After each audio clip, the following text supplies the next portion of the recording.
And the cool thing about Ash Wednesday is like, it's just like Yom Kippur for the Jews. Like, you know, when you go to work and you see like 2 or 3 guys are out and you go, hey, I didn't know he was Jewish, because, you know, they have like a weird last name. Like, you walk down the street and go, I didn't know that guy was Catholic. Or I didn't know he was religious. I know, and the weirdest people, like, I remember when our sales manager, Eddie Moyer, used to come in with the big ashes all over his head. And I'd be like, Party Central. Yeah, he was like the party animal of all time, Eddie. And then he'd come with that big smudge on his head. Well, you talking about it, you reminded me of my favorite Ash Wednesday story ever. Which is? My bookie used to get it, though. Well, you know, but listen, this bookie story is once a week we'd go to the McDonald's to meet the middleman and either collect or give him money. Mostly, he was giving him money. Me and my buddy would go because we were afraid, like we didn't know something would happen. So 2 of us would go. So a couple of weeks leading up to this one time we went, our one friend figured out a way to rip off the bookie. Hockey games, he figured out that every once in a while there was a hockey game that was played in the afternoon, not at night. But all the hockey games just listed in the paper as being that day, like Rangers, Islanders, whatever. Right. And he would put the bets in at 6 o'clock, and the bookie would just see all the games listed. So he figured out a way to bet on 2 hockey games that already happened. Right. Okay? Right. So he would I'll put $10 million on that. Right, so listen, so he called it at 6 o'clock, and he would put in bet, and he was a stupid thief because he bet too much money. Exactly. Yeah. So like 60 times was a big bet for us. He would put in 60-time parlays on the 2 games that happened. He parlayed it to him. Wow. So he'd connect them. So the bookie eventually found out. So one day we go to the McDonald's to meet the book. All right. Not to meet the bookie, the middleman we always met. Right. We get a call from the middleman. He goes, I'm not coming this time. I go, who's coming? He goes, and he said the guy's name. I'm afraid to say his name. He goes, the bookie's coming. I go, well, and me and my buddy are like, holy Christ. He goes, why? He goes, he's completely pissed off at what, Anthony's doing. Like this kid, he goes, he found out about it. We're like, what's he doing? He explained to us. We're like, oh my God. This is after he did it like 4 weeks in a row. So he ripped the guy off for like $3,000. So do it once. We gotta go, and we're expecting to pick up all this money for this kid who's ripping him off, and he's like, he's not gonna have the money.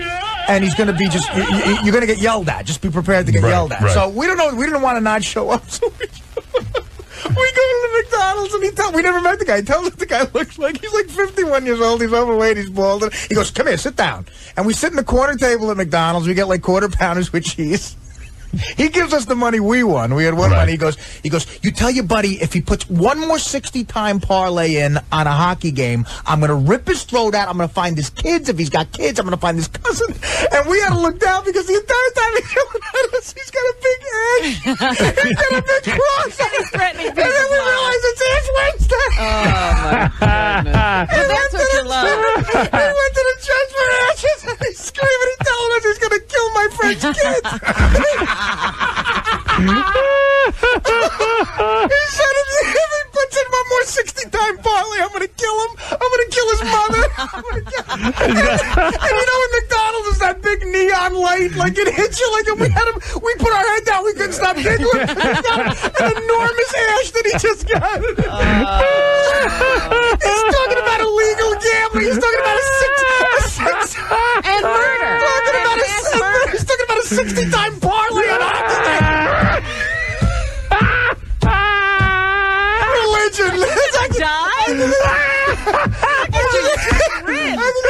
I can't stop laughing. That's the funniest goddamn story I ever heard. I could just see this guy's wife making him go to get ashes, and he's like, I gotta drive to Jersey and see I'm gonna have a heart attack. So on the way to you, he stopped at the church. On the way, but went with his wife and nagging him, and he finds out that these 2 little jerk-off kids are ripping him off. It's like in all those mafia movies. Yeah. All those dudes are always at church, with the kids. Well, the Godfather scene where they're baptizing Mike's kid and he's having all the other guys. Right, everybody's being rubbed out. Howard, when I tell you, when we got in the parking lot, we wet our pants laughing. He had an enormous ash with a cross. But when you see people with those ashes on their screaming about head, murder, don't you feel like They asked you to do a benefit for Prada Willie? Well, listen, this was awful. This was just the worst night of my life. I mean, guy did a good... My buddy asked me months ago to do a benefit for kids, like do stand-up up in Boston. I'm like, yeah, I don't care. So I don't know what it was for. So we're on our way to Boston Saturday, and he goes, listen, man, I know in your act you talk about I eat a lot and you're heavy now, and you can't do that here. I'm like, why? He goes, well, you know what this is for? I'm like, no. He goes, this is for kids and, you know, the parents of kids who have Prader-Willi disease. I'm like, what is that? He goes, well, they don't have a 15th chromosome, these kids, and their brain doesn't tell them when they're done eating. So these kids will just eat and eat and eat, and they'll shovel it in and shovel it in, so don't do any food jokes. Oh, and I'm like, oh, fuck, without food jokes. You know, what am I the only other thing I got is bashing the gays. I got nothing. Right. So I go up there, and there's an enormous buffet at the Prader-Willi buffet. Were the kids there with the disease? No, they didn't show, but the parents... If they saw the buffet, they go... Yeah, exactly. they have to tie them down. That's not even a joke. Like, they go nuts. They run towards the buffet, and, of course, I overeat at the Prader-Willi buffet. Right. And, like, I stuff food down. I can't stop eating because I got drunk first, and I couldn't stop eating. Like, the disease. So, before I go on stage, they show a video of these children. 15-minute video. It's the saddest. Before I go up, I got to follow this. The saddest video you ever saw. Well, what's in the video? In the video is all the children that have this disease and the parents struggling with dealing with them, and the parents look like they're going to explode with exhaustion. They can't. The kids don't sleep. They have too much energy, and they have to always monitor them because they won't stop. They'll eat themselves to death. And they're all real fat, right? They're all enormously obese. So there's the one they focus on is a 17-year-old girl, 400 pounds, and the parents have to hire these enormous bodyguards and put padding up all over because when the ice cream truck comes by... Oh, man. When the ice cream truck comes by, what happens? When she hears the bell... What? What are you doing over there? What do they do? What do they have to do? When she hears the bell... Oh, my God. When she hears...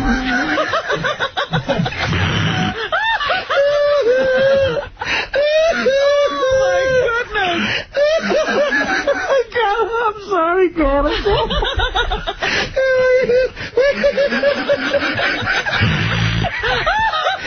parents are sleep deprived. When she hears the bells for the ice cream truck, she gets up and goes, ah! She's just jumping around. They're very sensitive. It's thunderous. The house is moving. Like fucking boom, boom.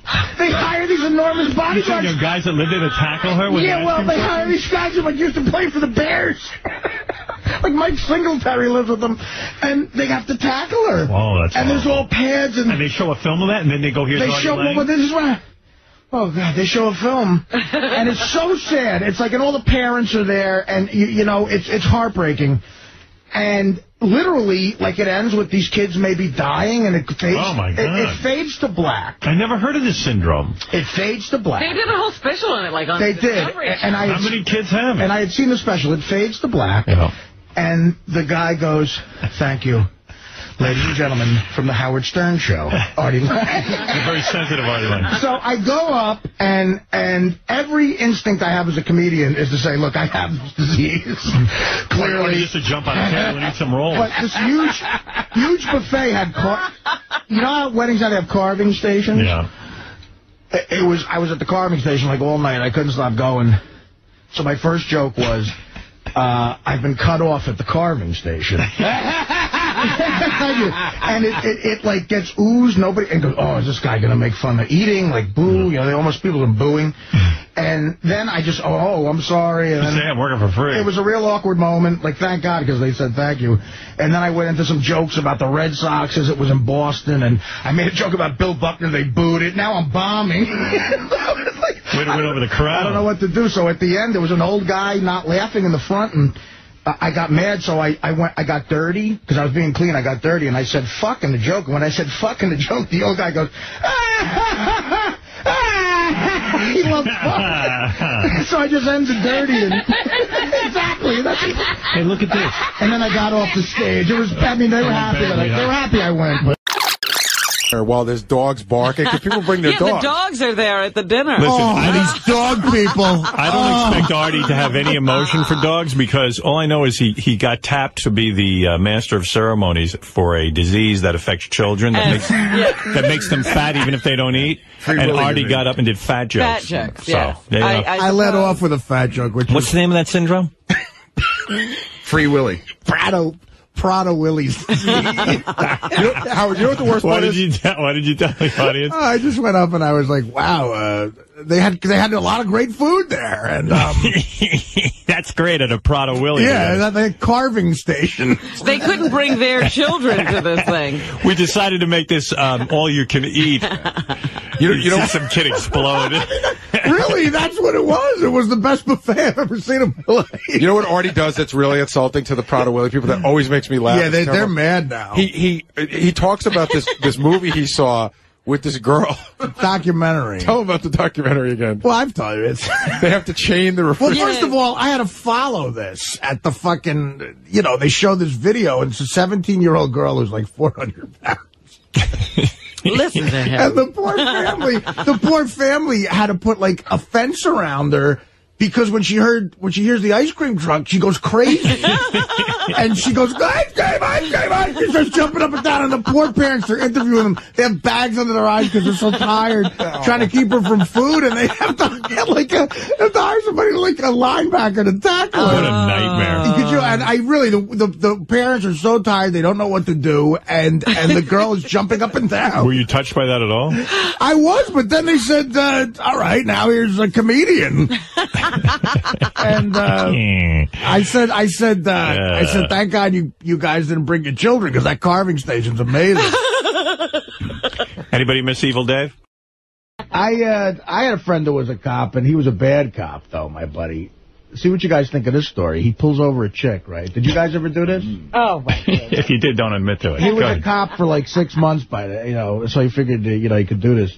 He was experienced. Yeah. Pulls over a chick. She's like clearly drunk, and she was kind of cute. And he says to her, let me ask you something, honey. That's how he talked. It's already wrong. That's how he talked. He goes, what do you do for a living? And she goes, like, I'm a secretary. Yeah, where do you work? And she goes, like, 10 miles from my house. And he goes, well, here's the fucking big choice. All right?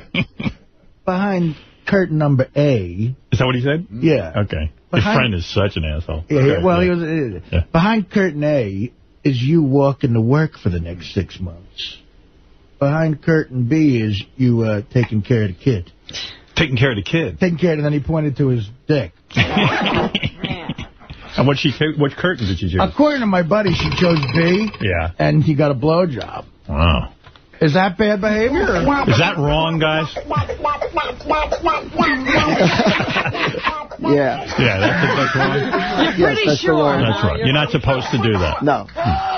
Yeah, Artie, you should tell that guy he's not supposed to do that. Well, he ain't a cop no more. Why is he not a cop? Like, how did they get wise to him? What did he get caught doing? I used to do, first of all, my buddy, I'm trying to get him to come in here because I think his only chance in life is to write a book of some sort. Right. And he's still crazy shy about it. He hasn't been a cop for 5 years, but what he was doing was he was a middleman for a bookie while he was a cop, right? and I would call in bets, and clearly, like, he was a desk sergeant for a while, and clearly, like, I hear the fucking line is being bugged, like, beep, beep, beep, and he goes, yeah, what do you want? And I go, what do you mean, what do I want? Shouldn't you call me back? He's like, don't worry about it. And he had like a code we had to use, but the code could have been detected. And he's doing this on the phone that the cops monitor. Yeah. For dirty cops. Hey, Artie. Well, yeah, call me cops monitor everything. A retard. What is he, insane? Well, and then he used to come on duty. How are you friends with this guy? I grew up with him. Oh. He's a nice guy. On duty, he'd come to my house to pick up the money or to pay me. Right. And I would say a retarded fucking guy from internal affairs could arrest you, just follow you. And he would, like a 211 would be in progress. He would turn down the radio, like, hey. Hey, Artie, can you tell the story about the trip that you guys took to Atlantic City when you got pulled over? Oh, God. Can you tell? Are you allowed to tell that one? Well, this is the same kid. He had been a cop for like a week, right? And he had no money, so he borrows his sister's Chevy Chevette. It's like a Tuesday afternoon. He comes to my house 2 in the afternoon with $1,000 on it because we're going to Atlantic City. So, like, all right, I had $300 on me. I get the money, and we're driving down a New Jersey turnpike. I mean, we're not only drinking in the car, like, he's doing 95, and a Chevy Chevette at 95 starts to rattle like it's going to explode. And he's driving with one finger, and not only are we drinking, we're, like, mixing martinis. Like party car. Yeah, like, out the window, like, all right, you know. And he's like, he was really bad cop. And he loved it. He was like the Harvey Keitel. Right. And we were doing lines of blow off the dashboard. And, oh, my God. Officers. Like, and we were doing all these lines and shit. And, like, we got pulled over, like, 80 times going to Atlantic City. And he said, hand me the badge, jerk off. And I was, like, trying to get the badge. And I gave him the badge, and the cop didn't even get to our car. Right. He just showed the badge and went, I'm late. He goes, I'm late for a pay job. Be careful.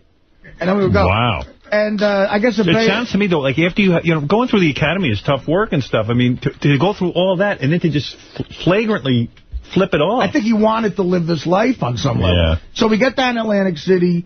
We lose within like 45 minutes. We lose everything, and he says, I'm too drunk to drive home. So we get a little motel. You know those outskirts of Atlantic City motels, and the get-up was awful.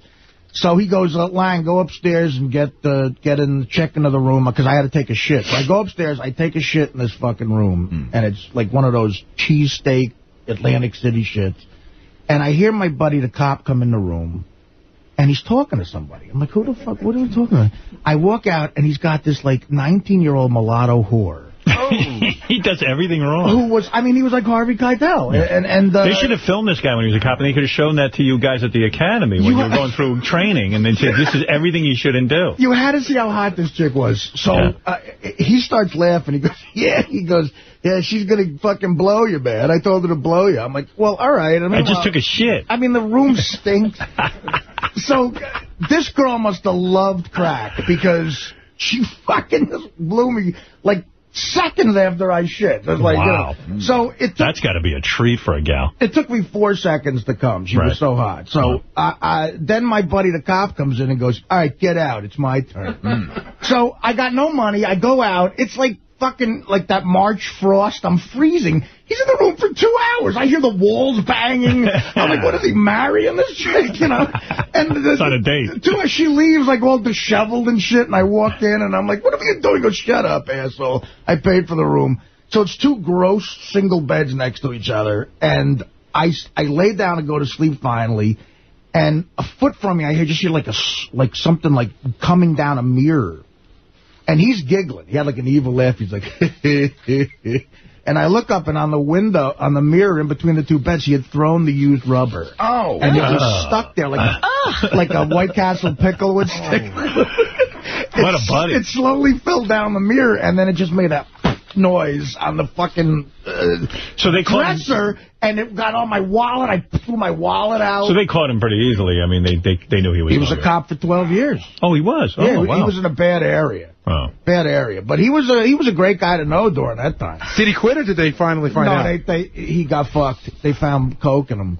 But he would set up hammocks on like they tell him to be like watch for the Second Story Men in the ghettos, and he would set up a hammock on the roof and play and fuck chicks and.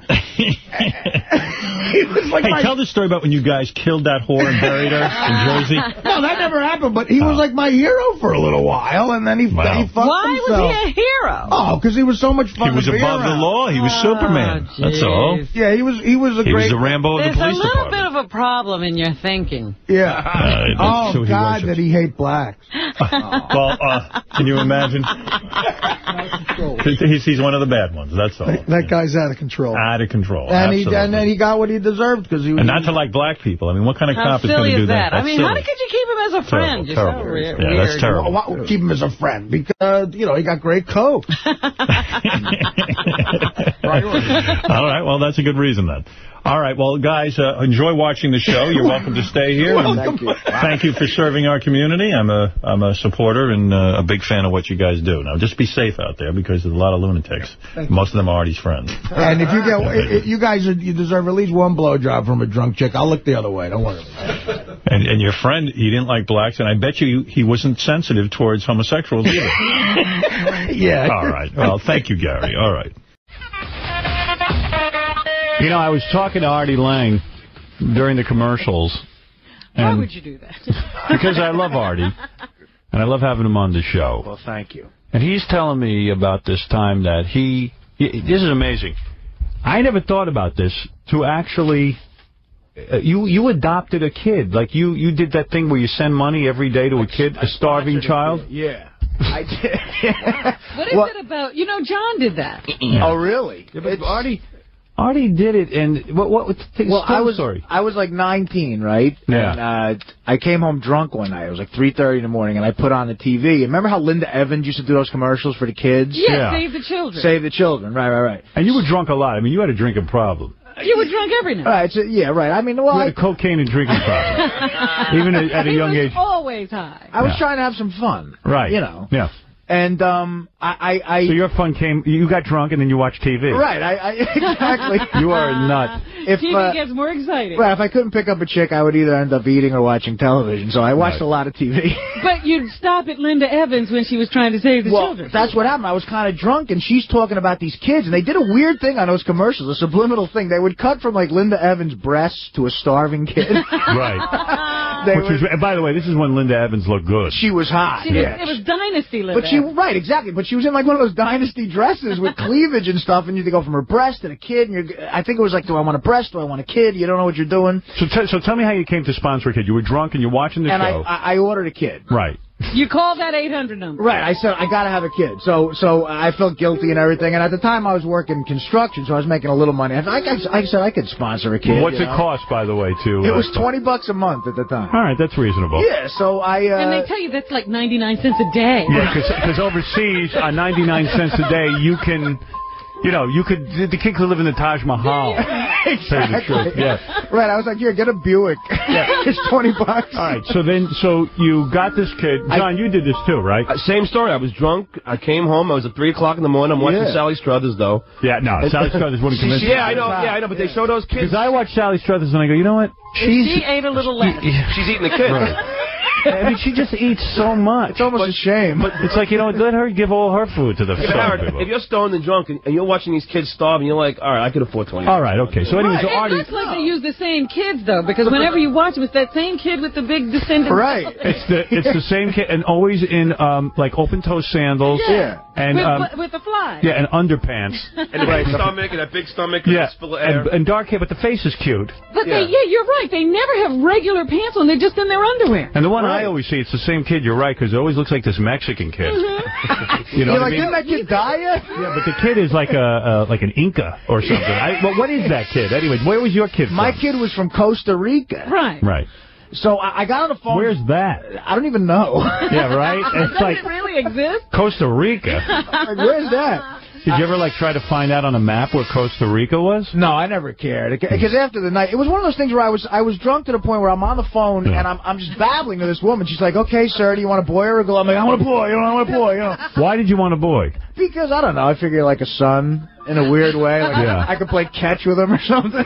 Now, does the kid in Costa Rica have, like, a parent or anything, or are you the parent? Well, he's got a father. Well, this kid had like 20 brothers and sisters, and his father was a fisherman. I felt like sending him like a box of condoms. Like, give these to your old man. Yeah, like what's wrong with your dad? Right. 20 brothers. Also, the other thing is, you think maybe one day he'll play shortstop for the Dodgers or something. Right. Maybe he's got an arm. South American kids, it's a funnel to the major leagues. Right. In a way, it's seed money. Right.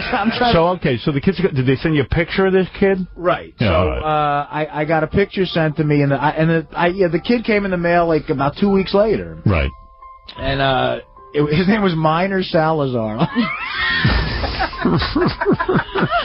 And but I barely remember doing it. So I just got this thing in the mail, and there's a picture of the kid and a letter, like, Minor is a young boy living in Costa Rica, and his father's a fisherman, and he makes like 20 cents a year, and he needs your help. Yeah. So I'm like, oh, damn, now I feel guilty. I committed to this, so... For the next 7 years, from like when I was 19 to like 26, I sent this kid like $20 a month. Right. All right, that's nice. And then I lost contact with him. There were a couple times where in that 7 years... And he has to send you letters, right? Yeah, it was kind of tough. Poor kid's like, for a measly 20, I got to write this idiot in America every single day of my life. How many letters did you get a month? He would send me, like, a letter, like, once every 3 months after a while. Okay. And I tried writing him back. I only wrote him back once. I couldn't deal with it. But, I mean, I was sending him the money. That's what he cares about. I said, I'm in Jersey, you know, I'm hanging out. I said, I got a house. I have a cocaine problem. Right. I can only send you 10 this week because the price of 8 balls went up. Because your American daddy, your American daddy has a coke habit, and he lost a lot on the Tyson fight.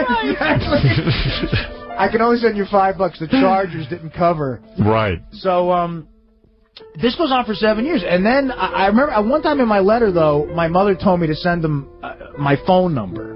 Because maybe he could call. She goes, that would be great. And I go, Mom, I don't even think he has a phone. But she thought it would be nice, you know. So I sent him my phone number. They have wired his village. Right. Then after like 7 years, he grew up. He was like 17. Yeah. And I just stopped sending him money. Like, I stopped getting letters, and we just lost contact. 2 years later, I get a call from the kid, because I had the same phone number forever. Right. He was in the Bronx. Wow. Visiting, like, family of his. Right. And he goes, you know, he had a cousin call up who spoke broken English and said, Minor Salazar, who you knew is in the Bronx, he's going to be at this bar with me tonight. Right. So I said, I want to go up and meet the kid. Right. So I go with one of my friends, because I was afraid. It was like in Washington Heights, this bar. Yeah, you're brave. Guard with you. I really wanted to meet the kid, so I meet the kid, and he's with a hot chick. Wow. Like, I'm with my friend. And he's getting laid. Like, the kid's getting laid, and I'm thinking, like, you know. So he's been investing that 20 every month. Exactly. I start buying. You're a dope. You're not investing anything. Like, into the night, I'm buying him rounds and stuff, and I'm going, you know. He's 17, you're buying him booze? Well, at this point, he was like 19. Yeah. So, so what? I'm trying to teach the kid about this is a kid who has 20 brothers and sisters. He's teaching him to drink. Yeah. Hey, son, come to America. I'll teach you how to get loaded with me. He was with this hot Brazilian broad. You know. Nice. Like, hey, let Daddy have this one. I sent you 20 every month. Yeah. Right. And I'm thinking, that's what was going through my head. I'm going, this kid could pick up a round, too. Like, get me a Bud bottle or something. Yeah, right. Yeah. Got some kind of education on that 20. This kid's got about 4 G's of my money, you know. Look pretty well fed, huh? Right. I mean, he looked fine to me. Right. But at the end of the night, we get drunk together. So I get drunk with my sponsor kid. This doesn't happen a lot, you know. And but then at the end of the night, he said, "Could you buy me weed?" Oh my God! And I'm thinking, was your son. You're right. I'm thinking to myself, hey, you know what? You're a bad influence on that kid. So I'm thinking, I'm going, you know what, man? I'll buy you weed, but this is really disappointing. You've turned out just like Dad. I said, you know, I sent you $20 a month. What's your old man who's a fisherman? What's he gonna think? Yeah. So his cousin asked me, I told him maybe you could get him weed and stuff. Like, what made you think that? You know. Well, because anyone's stupid. Because they did a study. They found anyone who watches late night television, they're usually some drunk, like Stuttering John and you, who send money to these kids. So I bought the kid like the worst weed. I made sure it was just like really bad. I got him like a dime bag of weed, and I gave it to him. And I'm, look, man, I said, you know, straighten yourself up. Like, this is a dead end and everything. I was like drunkenly trying to give him a speech. Coke addict giving a kid a. It was 4 a.m. in Washington Heights. I'm handing the kid weed. I'm going, this is gonna kill you, man. This is bad, you know. Yeah. And I never heard from him again. Yeah. Well, I hope he's doing all right. Well, that's a touching story. Yeah, Linda Evans didn't say go drink with the kid and buy him weed. You should write to Linda Evans and tell her what happened. Every day, there's a kid in Costa Rica in dire need of weed. Bongs. My $20 went to weed. Right. Weed. Believe me, the weed I bought him, he's not going to keep smoking weed. You know what's funny? Stuttering John's ego is so big. You know, when Stuttering John was trying to have a music career, he sent his kid one of his new CDs. Oh, really? Yeah, and the kid sent back a letter saying how great it was that he got the CD, but unfortunately he doesn't have a CD player. Oh, you're kidding. I'm doing coke off your CD. Howard 100. Yesterday announced the development of a gel women can apply before intercourse to prevent the transmission of HIV. Wet cunt. Guys don't even put a rubber on. They were able to reinvent an anti-HIV molecule that is cheaper to produce, but every bit as effective. The next step is attracting funding for preclinical testing and human trials. There's nothing better than... Oh, yeah. That's... Oh, yeah. That's why there's nothing better than a hooker. A hooker will put the rubber on for you. They bring yeah. This way you wouldn't even have to use a rubber. Honey, rub this over your sores before we have sex. Just in case. That feels good. What is that? Yeah. Ancient granny porn women. Who is that? Come on, honey, put on.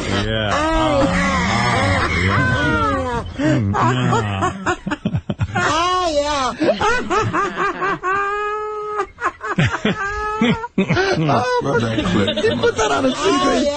I want that on a CD. I'm taking it. That's Fran Drescher in 10 years.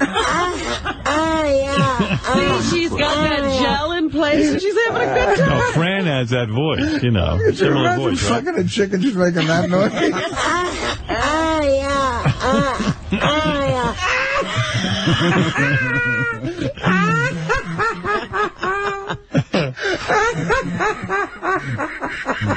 Actually, that's a girl named Kathy Jones. Really? Yeah. Really?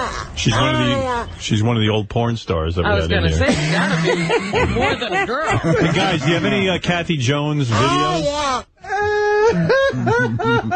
Got to see was her she in one action? of the ones who was here for the family? Yeah. Oh, those girls were great, too. This is now a party. Maybe we have a clip of her work. I don't know. I don't think I could see the visual to that because I might have a fucking heart attack. I'm not a visual, but I'll have some tape of her, GP1 and white. Thank you. All right, here we go. This is Kathy Jones, a little bit of an extended scene. Take it, you old fucking head. Oh, God. Oh, yeah. Oh, you little bitch. Oh, I want it. I want you to fuck me. Oh, yeah. Here I come.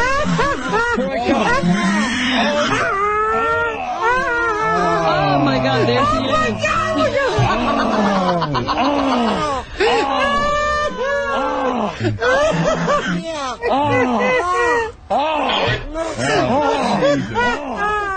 Suck every drop bat. Gary, why would you keep yelling at me during the clip? Yeah, we're trying to listen.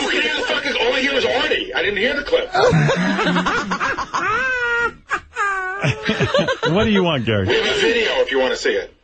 All right. With audio. Frank, put this All right, play the video. Oh, no. Wait a minute, let me put on a trust. Good for you. This is as close as we've come to having Rip Taylor on the show. No, I think you had video of a porn. What? Oh, yeah.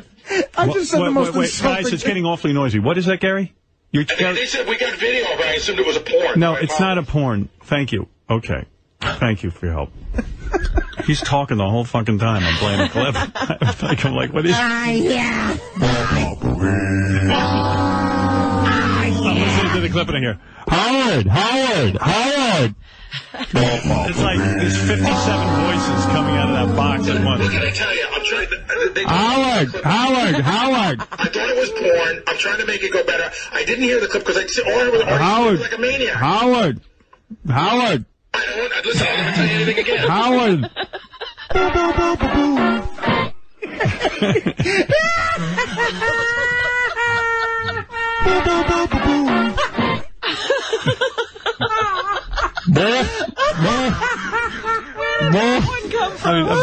I'm playing this Kathy Jones clip.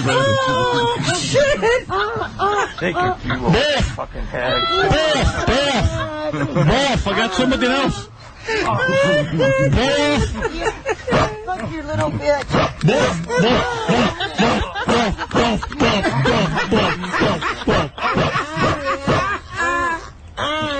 Oh, God, baby, here I come.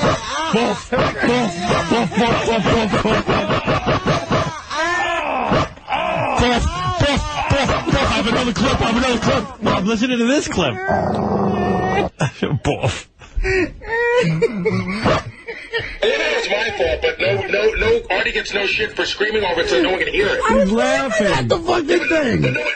I was enjoying that Artie was cracking up. It was good, and I'm hearing, ho. Shut up.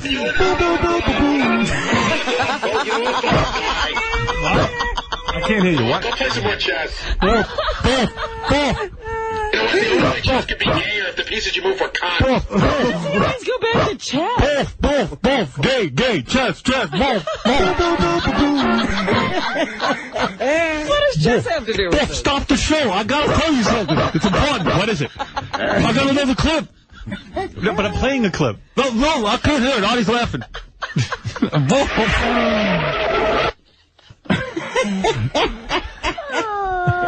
Oh, that's fantastic. Oh, my God.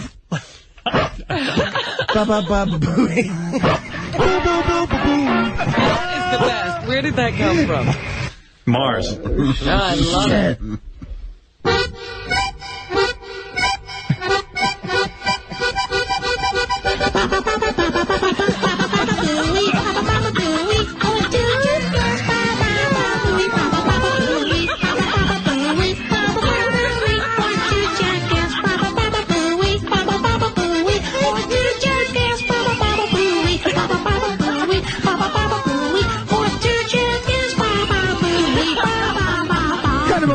It sounds like they're doing the Baba Booey dance. What kind of a workplace is this?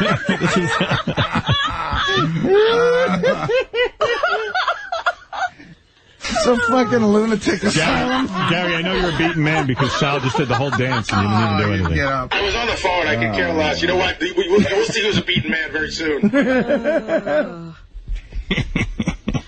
I want to throw up. I guess Sal's gotten over falling off the stage. That's the first time he's done the Baba Booey dance since then. I know, he's getting bolder. Oh, my God. That was made by Kevin Kraft. That will get a laugh. One? That Yep. one? There you go. Kevin, He's funny. Maybe he is funny. Mm-hmm. Was he stapling his taint to something? All right. Thank you, Gary. I know you were trying to get in some important information. It just got garbled in there with everything else. Well, the other issue I have, and I'll try to fix it, is I can't put if I put my monitor up too loud, now it all feeds back. So I can't hear the show that well when I talk. Well, that's not important. I mean, that's important if you're the producer, right? That's not important. I mean, I think so. Yes. Both. I found the clip, but I need to tell you something. Yeah. Oh, yeah. Can I just say one more thing in my defense? Chess is gay. We know. No. I thought that I was putting up for you the visual of what you were listening to. Yes, I know. I understand that. Thank you. Maybe he needs one of those little earpieces like the news people use that have the show running in his head. Maybe he needs Teddy's uniform. Oh, yeah.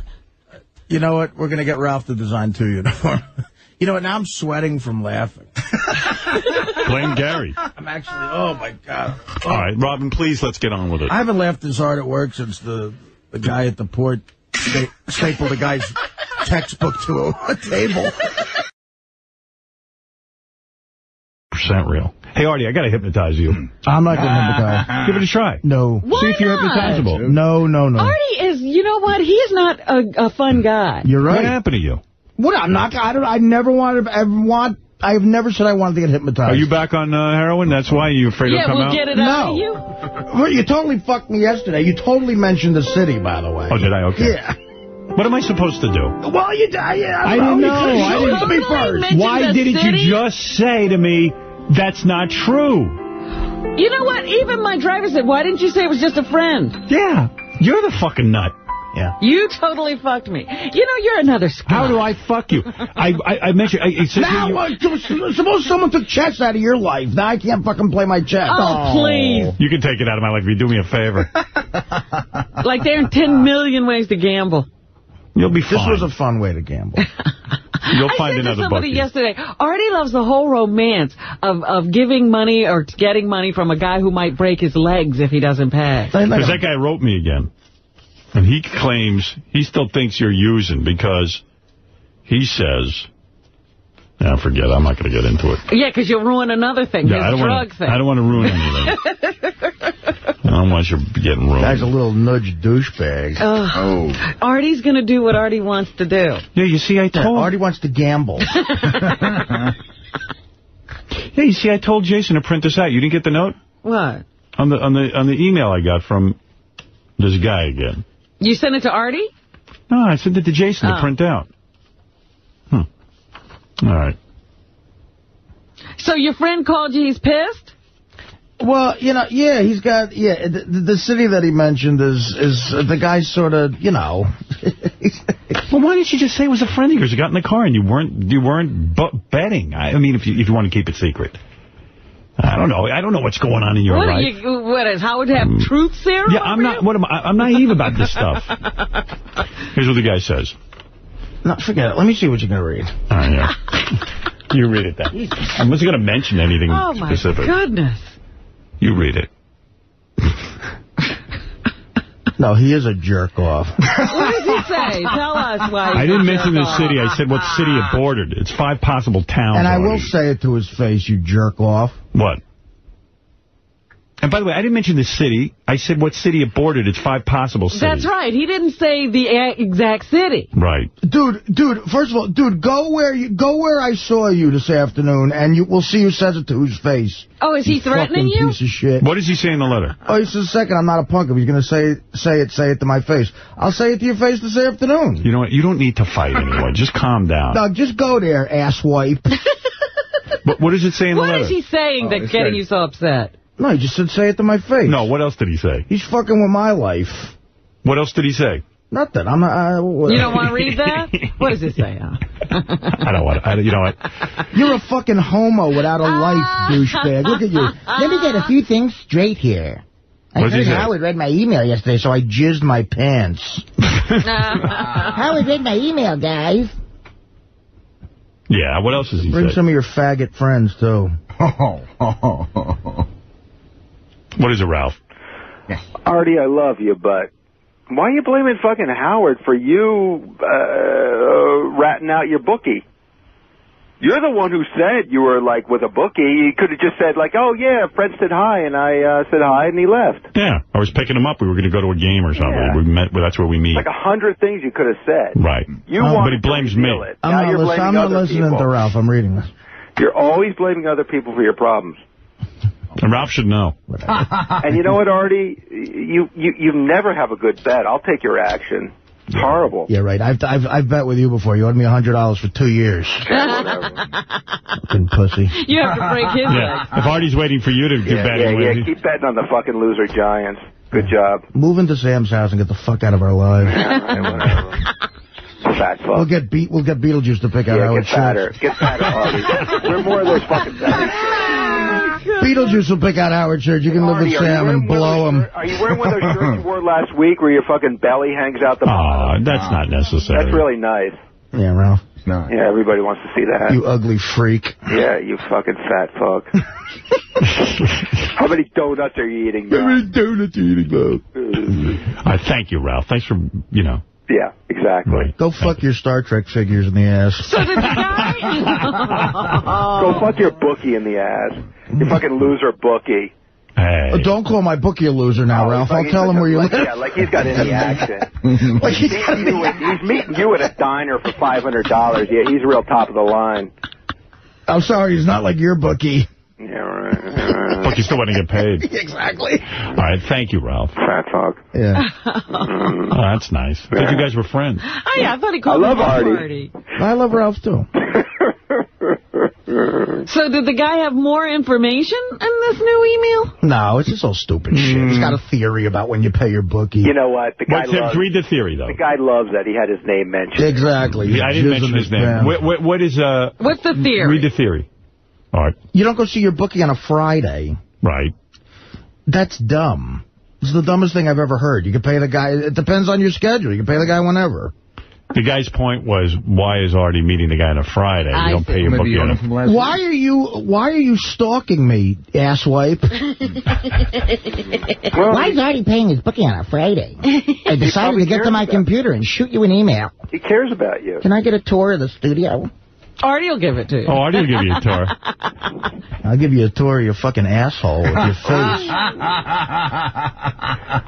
Friday is Shabbos. Yeah, you don't pay your bookie on Shabbos. Sounds like someone's using. What? Oh, yeah, Ralph, you're using Howard. That is the sound of someone using. You've been using for 20 years, dickhead. Hey, when are you going to kick your habit? Yeah. Never. All right, Ralph. Don't try a battle of wits, Ralph. You're unarmed. Thank you. Oh, yeah, that was like in fucking movies like 10 years ago. Good line. Huh? More of your fucking hackneyed lines he stole from somebody. Jackie fucking Martling. Jackie Martling. Yeah. All right. Thank you, Ralph. Jackie was skinnier. At least I steal jokes. I don't steal $100 from my friends in a poker game.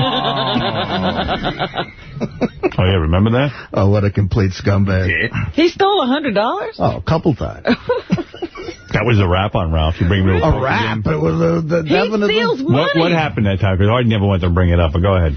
We were on the jet flying out to Vegas, and we're all playing poker, and me and Ross were sitting there, we're divvying up the money, and Ralph just takes $100 and puts it in his pocket out of the pot. What? And me and Ross were like, did you see that? And he's like, yeah. And we confronted him, and he just was like, no, you guys. Of course, we were wrong for confronting him. Then he finally... He never admitted it either. He put the 100 back and said, okay, I'll take my own 100 and put it back to convince you guys I didn't do it. Wow. Wow. Ralph, is that true? Oh, he's not there. I must have hung up on that. I wanted to hear the response to that. Ross won't admit it either. Cause it's like, he just took it. Yeah, Artie and Ross said that they saw that. I said, that's impossible. You would never do that. But they swear. They convinced me otherwise. Oh. Well, you know, I'm going to stop there. What, have you seen other things? I was whatever. What did you see? Nothing. I'm going to stop there. I didn't mean to hang up on him. It was getting back on. Hold on a second. All right. It was getting interesting. Oh, there. Hey. Artie, did you just fucking make up a story? Yeah. No, actually, I remember it. But I remember the guys came to me. You know what, Ralph? I made it up. I'm sorry. No, I seriously, I have no recollection of that. I don't steal money. Right. You're right. I made it up. No. It was wrong for me to bring it up. Artie, you know, don't... It was wrong for me to bring it up. Oh, Artie, don't do that fucking Mr. Nice Guy shit where you fucking drop a bomb and you're, oh, no, it's okay. All right. Okay, then I guess I guess I didn't remember it right. What is that? If Ross wants to come in, if Ross wants to confirm it, if you'll give Ross permission to talk about it, I bet he could confirm it. Like I trust fucking Ross. He's another fucking... Well, he's not here. Don't give him shit. Give me shit if you want. Well... It was probably a stupid thing to bring up on the air. I'm sorry. What happened? There was a pot to be divvied at the end, and then we were 100... It could have been a misunderstanding, to tell you the truth. Ralph? And I apologize to Ralph for bringing that up. Backpedal now. I heard both you guys talk about this. And they said it, Ralph? I never saw it. Ross and Artie. Oh. Well, first of all, it's not a cool thing to bring up on the air if you don't have all the facts. So it could have been a misunderstanding. Yeah, well, you say that, and then you go, oh, it's a misunderstanding. I'm saying it, Ralph, and I'm sorry I brought it up. Yeah. I am. I really am. You drive drunk, you've been arrested. Oh, sorry, it's a misunderstanding. Wait, no, it's not. You know, that's bullshit, man. All right, Ralph. Yeah. It didn't happen then. Yeah, okay. What happened? It didn't happen twice that week. That sounds real, yeah. Like I'm stealing money on that fucking plane while you're fucking stuffing food in your face. How would you even see anything? There's so much fucking food in your face. Right. Oh, boy. All right, listen, I'm sorry. Boy, Bubba's wedding's going to be comfortable. Yeah.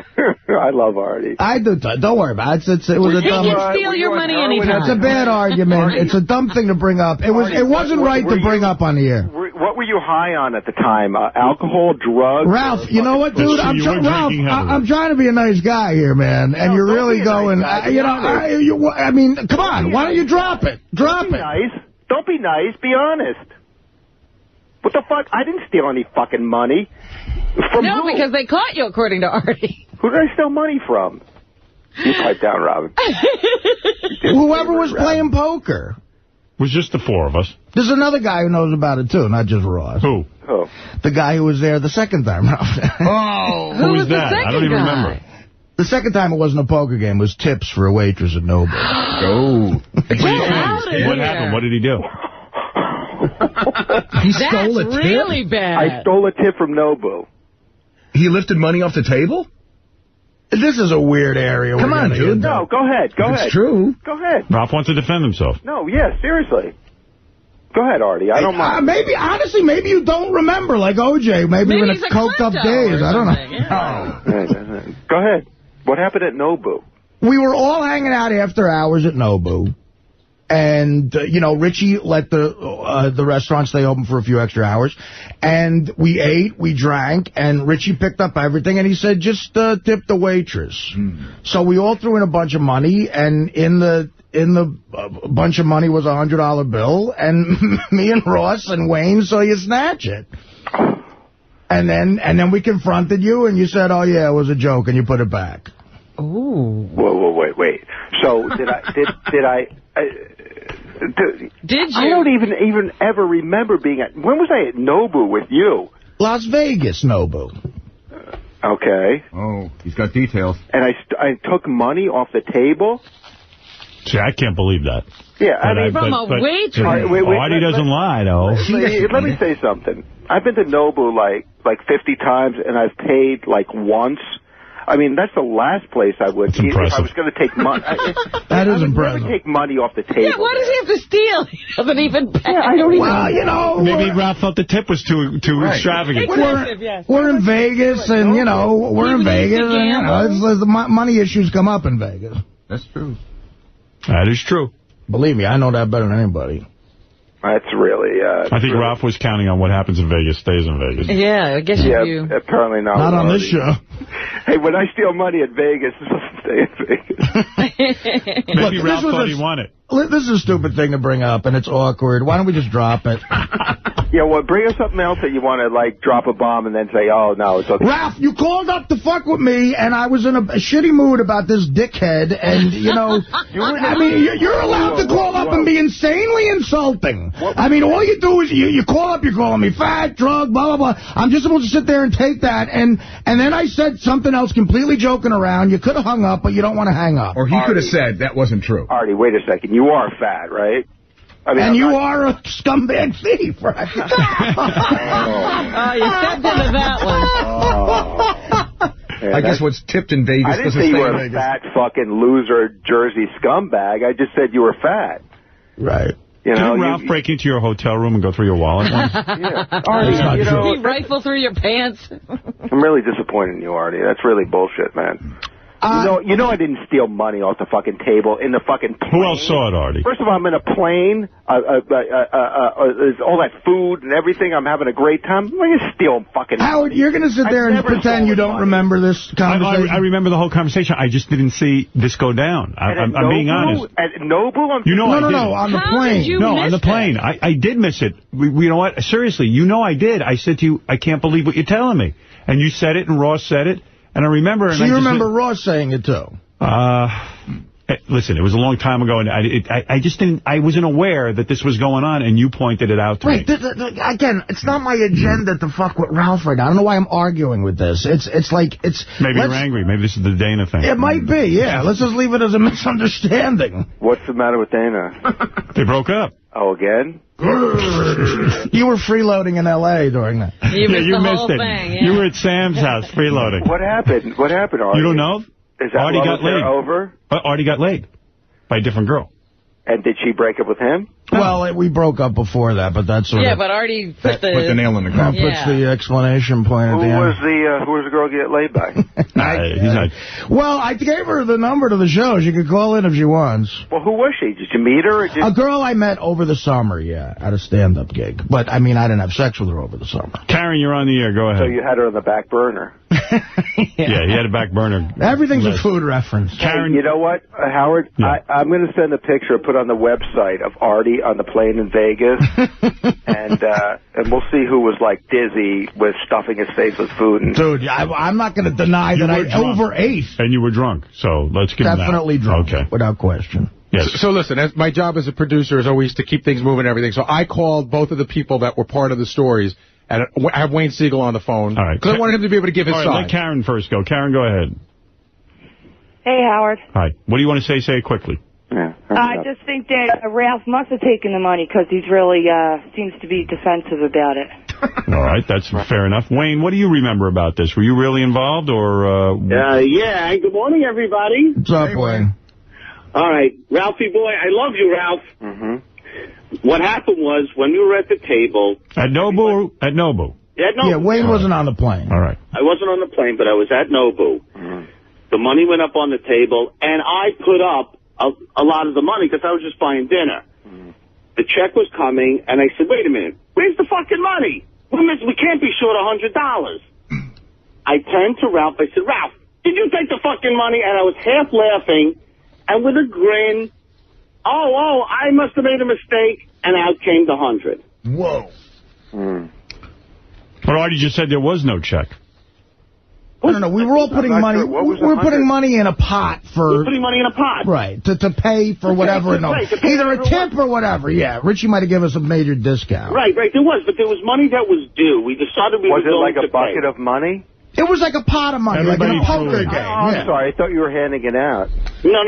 There was just money on the table that we were going to give. Richie was, either there wasn't a check or whatever it was, because I remember there was a discussion about Richie picking up the tab, and we thought that was ridiculous, but we appreciated it. But we were putting money on the table anyway. Right. And in putting the money on the table, I know I had put a lot of money on the table because we knew the bill was going to be big. Right. And then I said, wait a minute. We started counting. Yeah, time had passed. We started counting the money, and Wayne, we're clearly down $100. Right. And I said, wait a minute. That can't fucking be. Where's the money? Wait. What were you counting? They were counting because they calculated a tip a certain amount, and it was short. And it disappeared. So you're saying I didn't put money in and I took money out?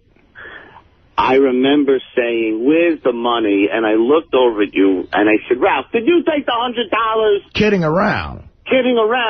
And you had a grin and pulled out the $100 and put it on the table. Oh, so like maybe I took some money jokingly and put it in? Or I was putting it in my pocket and trying to run out with it? All I wanted Wayne, let me ask you a question. Who jokes like that? Wayne, stop the bullshit. It's a good one. Because I don't really remember this, and it's possible as a joke. You had money on the table, and I took a joke. What if they hadn't caught you in on the joke? When were you going to spring this joke? Surprise. No, stop it. You're a regular Wayne, listen, it's possible that I did it as a joke. I don't remember this incident, allegedly. They didn't see you take the money. Robin, shut up. Did you catch, are you saying you caught me stealing $100? $100? I'm going to fucking steal $100 off the table. Ralph, there was a bunch of friends sitting at a table, and there was no way that anybody, including me, was going to accuse friends of taking money. Wayne, do you think I'm going to steal fucking money off the table for a tip of a free meal? No. So why are you saying that? Ralph, okay, you got on the air finally after 5 years. Good job. Ralph, I'm not looking to get on the air. Yes, you are. Ralph, Wayne runs a very huge car. Ralph, let's reverse it for a second. And they called him. Ralph, would you... What? Let's for a second say you didn't take the money. Are you telling me that as a magnanimous gesture to get out of the restaurant, you took $100 out of your pocket to say, oh, okay, I'll just put it in so we could leave? That's the more likely scenario. Yeah, that's true. That's never happened. Wait. Ralph waits to see what happens. If we're all putting in money and we get a free meal or something or whatever, I'm not stingy. If we're paying, we're paying. Will you take a lie detector on this? Sure, I will, absolutely. Right. I'm not too good at those, though. I fail miserably. Just put in the last one, you're a big homo. Yeah. With Ed Torian, I don't know if they're accurate on any level. That's the best. Are you stealing money off the table at Nobu? All right, thank you, guys. Wayne, thank you. You're welcome. And Ralph, thank you. Yeah. All right, bye. Listen, again, if you want it, Ross is a nice guy, and he probably won't say anything to confirm it. And I wish I hadn't, to tell you the truth, because it's nobody's business. Yeah, Artie, add that to the list of things you wish you hadn't said on the air. Well, you were pushing Artie's buttons. Right, but why would Ralph, you were being vicious. You want to go back and listen to the shit you were saying to me. And then we started just insulting each other in a joking way, and then I thought it ended, and then you fucking picked it up again. We had extra innings of you, and look, accusing me of very real hurtful things about drugs and everything else, and you know what? Something came out of my mouth that shouldn't have, but Ralph, you said some things. Covering up for a thief. Ralph, you said some things. Well, he's a friend, you know what? I mean, it's an embarrassing thing. The guy's 48 years old. He's stealing $100 bills. You're both my friends, but you did say things. Seriously, I give a shit. You know, whatever you say, nobody's going to listen to you. You're like a fucking degenerate gambler, drug addict, fucking bank robber. I'm listening to him. Now, Ralph, listen to me. Listen to what you're saying. So, I mean, look, okay, no one's going to wait. If both of us stand up in court, more people are going to believe me than you. Well, if you were a judge and you just heard Wayne Siegel, what would your conclusion be? I would say that's very damaging, I have to say, Ralph. Yeah, well, let's ask the question. If you've got Ralph telling a story and Artie telling the other side of the story, who do you believe? Who do you believe? Oh, boy. I believe we got to take a break. Thanks, boys. All right, Ralphie. Thank you. Thank you. Thank you, Ward. Hey, Artie. What, Ralph? Can I borrow a couple bucks? Yeah, whatever you need. I'm sorry. I love you, man. He's practically married to Sam Simon. I wouldn't be fucking with Ralph. He's got major bankroll behind him. He'll stop Sam from working with you. That's right. Major player back here. Yeah. Well, I mean, a lot of people want to talk about this, but I'll put him through real quick. Paul, go ahead real quick. Hey, Howard, how you doing? Hey. Nice talking to you. We've been listening for a while. Listen, you know, it's so obvious Ralph is bullshitting. Yeah. I mean, he obviously took the money. Well, here's the jury. Like Who jokes like that? Right. He got busted. All right, there you go. Here's the jury. Let's go to Peter. Yeah, Paul. Yeah, that was great, Paul. Good, Peter. Nice words. Howard? Eloquent. Yes, Howard? Pete. Yes, Pete. I've been a trial lawyer for 20 years, and Ralph is the most unconvincing witness confronted with a crime I've ever heard. First, when Artie tells him about the poker thing, he calls Artie fat and drunk. Artie admits that he's fat and drunk. Exactly. Thank you, sir. Then when he's confronted with the Nobu thing, he says, oh, I was never at Nobu. But when Wayne Siegel confronts him, he goes, oh, it was just a joke. So his story's changed. So, Ralph, if you're ever charged with this, don't take the stand on your own defense. You're horrible. There's Peter, a trial attorney. A douchebag shyster like you. Oh, boy. Exactly. Be careful, You're Ralph. only a douchebag shyster, but you haven't really defended yourself. And I bet if you went to your house, there's all sorts of items from Sam Simon's pool house in the drawers. And Howard, I would watch out when he's in your house. You got a point. I usually leave him in there alone. Now I got to look. Now I got to look over my shoulder. I got to put a camera on him. You know that chair. You know that chair you got that you couldn't find. Yeah. Yeah, I got it. I got a feeling that a few weeks from now there's going to be a Polish stripper from Scores going, "You won an Emmy?" Right. Sam's got 13 of them. Bong it, Eric. He won't miss one. I worked on The Simpsons. Just bong it. Hey now. Hey now. Radio gold, man. That was no shtick. I mean, the way that whole thing unfolded, it was fucking unbelievable. I got to say, it's pretty... You just learn a new thing every day, don't you? Well, let's go to Nick. Nick, you're on in Detroit.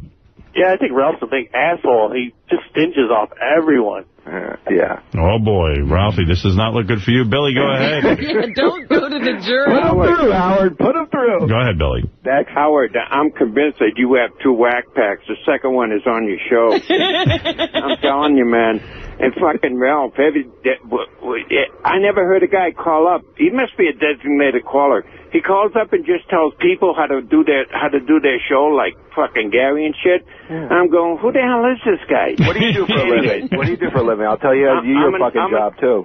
You probably do it wrong. Ralph is a professional radio critic. But listen, Ralph definitely gets a reaction on the air, and, you know, we think he's entertaining, but he does call up, and systematically, part of his shtick is giving everybody shit, and thank you. He stepped on a landmine. Let's go to Joe. Joe, you're on the air. There are landmines in the studio. You're real entertaining, Artie, with your fat fucking belly. Ooh. Well, I mean, you know, I'm an entertainer. That's how I make a living. I'm in several unions that indicate that. Joe, you're on the air. Cost Tina Fey $1,500 to be in your crappy movie. Great. Thanks. Wow. Joe? Wow. Hey, Howard. Yeah. I'm not going to defend my movie. Got you there, huh? Joe, go ahead. I love the movie. Yes. Hey, doesn't even sound like I'm on the air here. You're on the air, Joe. You are stupid. Hey, fuck you, Ralph. Hey, listen, Listen, I've been listening since 1986, and ever since Ralph got on this show, I hated him. And I'm not even making a joke here. About since you got on Sirius, I actually started liking you, listening to the after show. Today, you just blew it. I mean, I'm so sorry you don't like me anymore, I hate you. douchebag. You piece of shit. You're fucking annoying. And you're stealing $100 fucking dollars? Yeah. You piece of shit. It's actually $200. And it's so fucking convincing. You fucking retard. It's so convincing. I mean, you're so fucking bad at lying. I mean, all you're doing is shooting at Artie about how fat he is. You're fucking, you are the fucking disgrace to that show. You should be, take it off. There's another opinion from the jury. Let's go to Jim. Hey, Howard. I'm really going to be bummed out all day. It's bad enough that this guy leeches off of everybody, but actually, I mean, I think this guy was stealing money. Actually steal from you right in front of you. But I'll tell you what was impressive was how he was trying to manipulate the conversation, with what's-his-face, whoever. Wayne. Eagle, yeah. He was trying to pull his bitch magic and fucking, Bitch magic, I love that. Wheels, you're on. Hey, Howard, you get so used to hanging around with guys throwing money around all the time, they don't expect you to pay anything. Who knows how many times it could have happened. He's like the kid who learns how to steal out of the fucking, when they pass the basket at church and you pretend to put money in, you take it out. Yeah. That's Ralphie. I can't believe it. Don't let him off this one. That's what, Wheels, I was feeling sorry for you because Artie's... I feel sorry for you, man. Listen. Artie's taking you, Artie's... Artie told me to fuck off yesterday. Who cares about Artie and me? It's about you, man. You're wrong, dude. I'm wrong in what? I'm not stealing money, please. You stole. Taking $100. I'm going to be bothered with $100 fucking dollars. What's it going to do? It's chump change to Ralph. He's used to reaching much more than that. He's used to champagne and caviar. Hey, Wheels. Yeah, I'm in a wheel. Fucking roll out of there, douchebag. Oh, boy. Hey, Wills, did you get my message last night? I'm sorry. Okay, let's go to Nancy. Here's I have his right number. Go ahead, Nancy. Ralph, what a freeloading loser he is. Get a real job. All right. Why would I want to do that? Exactly. Let's go to Joey Boots. What fun is that, you fucking cunt? Hey, Joey. Oh, my goodness. Wow. Yes, Joey. Next up. Who's up next? Joey, go ahead. Go, Joey. Set him up so you can knock him down. Quickly, Joey. Howard. Yes. Oh, Joey Boots, I like him. What's up, my brother, man? Ralph, I think you're so right on. You speak the truth. All these other people are so scared to speak the truth. I love you, man. And, I don't think you tried to rip off that money off that table. All right. The jury is turning. There's one vote for Ralph. You know what? Joey is a very intelligent guy. Joey is intelligent. True people on the show.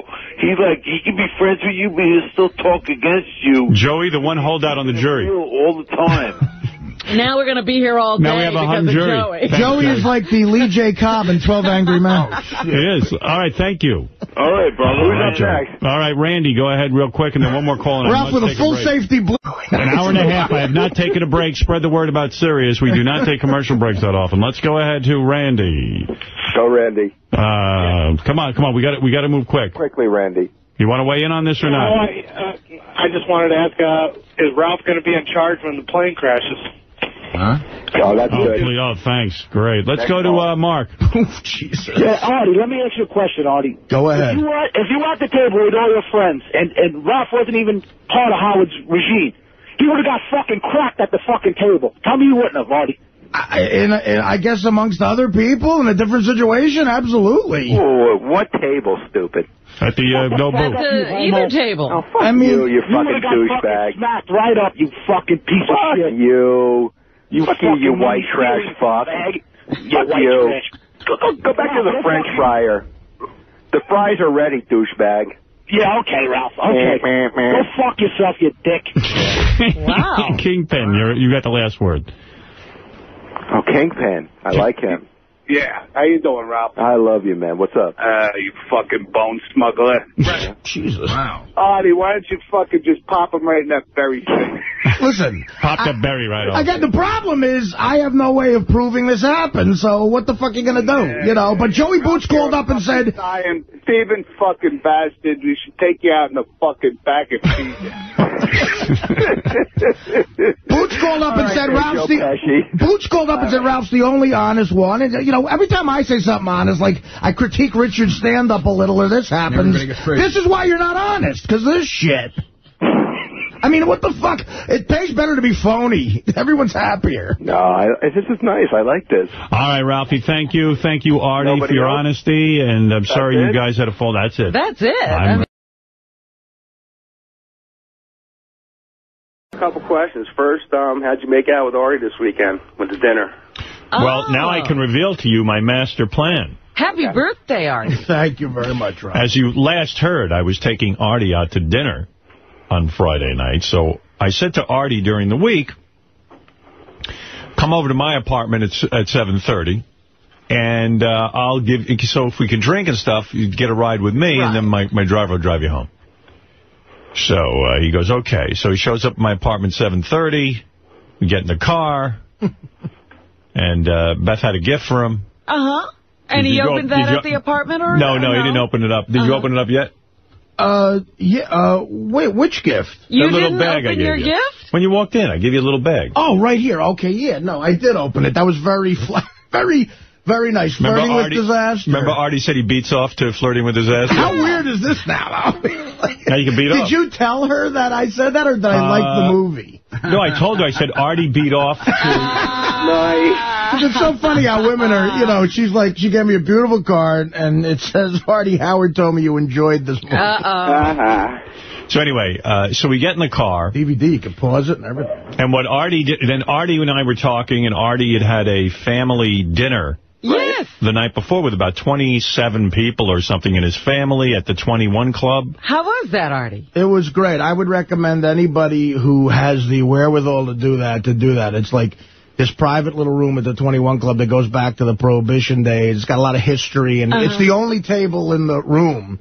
So they just cater to one party, and it's just a great experience. We had a lot of fun. Good. It fits about 20 people. So Artie had this family gathering and stuff, and so he said to me in the car, I'm just glad we're going to dinner. The three of us, we'll have some conversation, blah, blah, blah, blah, blah. He was tired from his party before. Yeah, and he said to me, and I'm just so glad that, my family got together. It was great. And he goes, at first, his sister Stacy was going to make the party a surprise party, but he was like, I don't want any surprises, So, all that.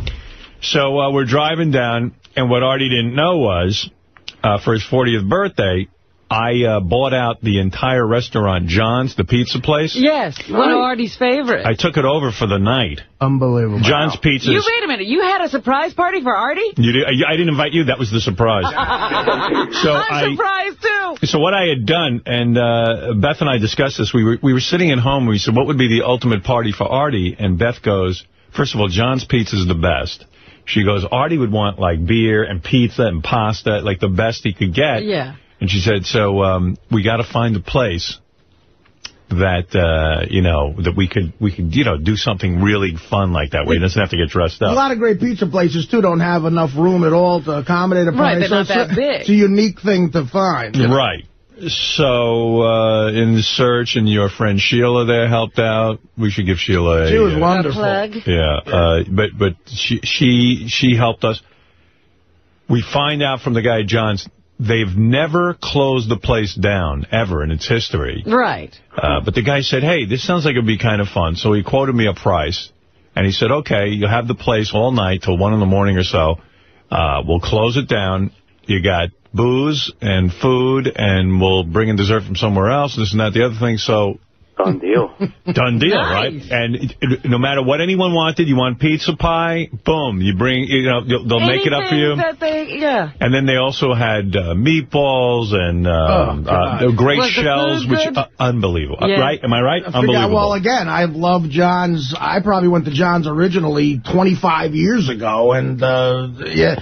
In my days when I was in the Village a lot doing stand-up, I was at John's constantly. I always wanted my picture on the wall. At the end of the night, I took a picture with the owner. I think I'm finally going to get on the wall of John's. Good for you. And I decided that day I'm going to run 87 miles so that so that you could eat? So that I could eat. So I had so much food. I had 4 slices of pizza. I had tons of shells and this and that beer. So you were pasta loading after your marathon. Yeah, and I was drinking so much beer. I love that beer. Beer? Robin, Howard had, my count was 5. 5 slices of pizza and Might a have few been 5. cold beers. And it was just, and I was sitting next to Howard having beer and pizza. Oh, yeah. So we pull up to John's with Artie, and all the maniacs that I invited to Artie's party, I hear them all the way out on the street going, shh, shh, shh.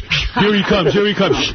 Everybody quiet. You know, they can't even do it. They can't even do that, right? So we get out of the car, and Artie's like, where is this place? What place are we going to? I go, oh, no, it's next to John's. But you know, so he was all confused. Right. And we were in the middle of a heavy conversation and everything, but I was really focused on surprising Artie. Right. Beth gets out, we get out. And Beth was dressed like a little slut, which was great. Right? Beth looked fantastic. Yeah, she was dressed like a slut. She said, I'm going to dress like a slut tonight. And I said, well, everyone will appreciate it, I think. You know. So we get... Double A wasn't there, was he? No. Okay. No. So the people invited were a couple of Artie's... Yeah, I don't even know what the guest list was. It was a couple of people from here, a couple of comedians that Artie... your boyfriend was there. That's why we thought you'd show up. Oh, yeah, it was... Jimmy was Jim fine. was single. No, the 3... I go, hey, Jimmy, where's your girlfriend? He goes, wow. I to the bed. The 3 I'll comics... be resting my balls on her later on. The 3 comedians they did invite were some people who are close friends of mine, Nick DiPaolo and Joe Matarese and Jimmy Florentine, and only one of them was single. Only one of them had no date. So, you know, I guess Robin was busy. Yeah, she was detoxing.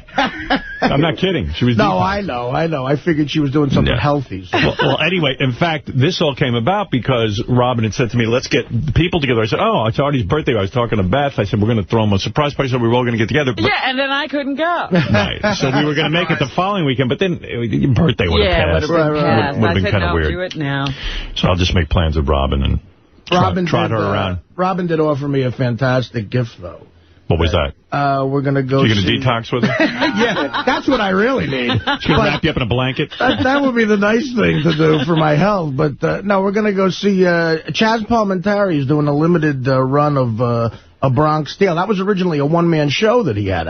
He performed and wrote, so we're going to go check that out, which will be amazing. Yes. It's very thoughtful of you. We'll get together today and match our schedules. But I can't tell you how special this was.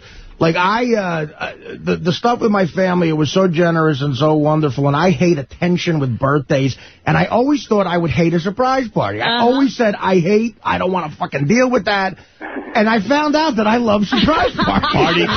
Artie called me next day. He gave me a very nice phone call, and he goes, I found out something about myself. I love surprise parties, and I love getting gifts. You know, I said to somebody, everybody thinks they hate a surprise party, but then they have it, and they appreciate it. Yeah, I couldn't tell if you were happy we were having a surprise party. I didn't know. You know, I was like, I hope he likes this. Oh, you know, because I put on a collared shirt for the restaurant, but I had a T-shirt underneath it.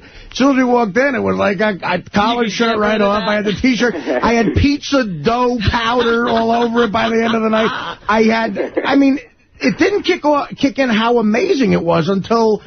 Like, it started to thin out at about 11:30, and we were drunk, and there was some of us left, and the people sitting there go, listen, guys, do you want more pizza? We'll make whatever you want. You got the whole rest. You got the rest for you. Well, everyone had left except for Artie, Benji, Ralph, and the Pace wife Pam got there late. Yeah. So they're just sitting there, and I have the place rented till 1 in the morning. So the owner said, if you guys want another round, start all over again. They said, So the whole place, and meanwhile, people on the street are trying to get in. And they can't. And Ronnie and Mike were watching the place. People were really pissed because it's like sort of a New York City landmark. And people... they don't even take reservations, do they? No, you walk in. Yeah. So it was great. It was really great fun. It was a good crowd of people.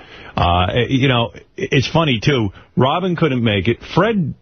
I couldn't make it. Why were you know what? I had a gig. I was in Texas. Oh, okay. Yeah, I had the wrong date. So had you canceled it and had it this weekend, I would have been able to make it. And the other person... No one understands having a gig more than me, Freddie. That's great. Beth called each person, and the other person who wasn't there. So Beth calls up Richard Christie. Richard Christie wasn't there? Yeah, he didn't make it. What? Yeah, so he goes, Hey. Oh, wow, he goes. Beth, you know how much I love Halloween. Oh, geez. So Beth doesn't know shit about Richard. Right, She's going, yeah, who would know that? She goes, you know how much I love Halloween. Our favorite line now to say to each other is, you know how much I love Halloween. And she's going, I don't know that, and I don't give a fuck. You know, it's like, can you come or can you not? So he goes, me and Christy. By the way, I realize his last name is Christy. His girlfriend's name is Christy. She's going to be Christy. Me and Christy. Christy squared. Christy to the 10th power. Oh, that makes it even sense. I go, wait a second. I have to get married now. Absolutely. I said to Beth, Christy.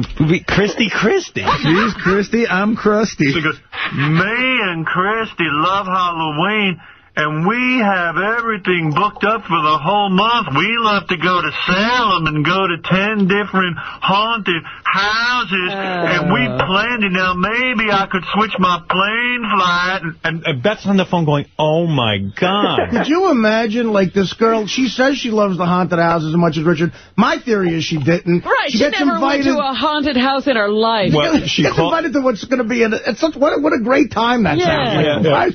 She's got to go to Salem. So we called Richard in September, and Beth goes, it's September. Wait, Artie's party's October 13th or so. Right, he's already booked it? Well, yeah, we did it on the 12th.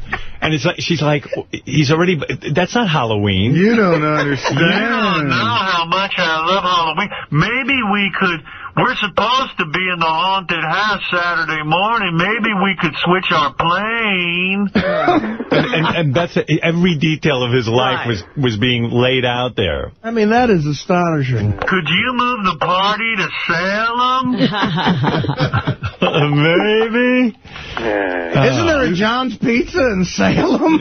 Yeah, maybe we should just move the whole party for Richard. Yeah, I heard you were really perplexed. Well, when she called me, I was actually at Halloween Horror Nights in Florida. And, I was like, I really wanted to go to the party, but I actually booked my Salem trip a year ago because it's hard to get... This is everything he told Beth. He goes, I booked it a year ago because it's hard to get reservations if you don't book a year in advance. There's a lot of idiots like you. Oh man, this was like a convention for Halloweenies, like people like me. Halloween. I'm a Halloweener. Oh, it was the time. So anyway, here's what it sounded like. Fred, you need to put up the audio, but here is Howard TV has tape of Artie walking into John's Pizzeria for a surprise party. Here he is. Here's Beth. Here's Artie. There's Nick.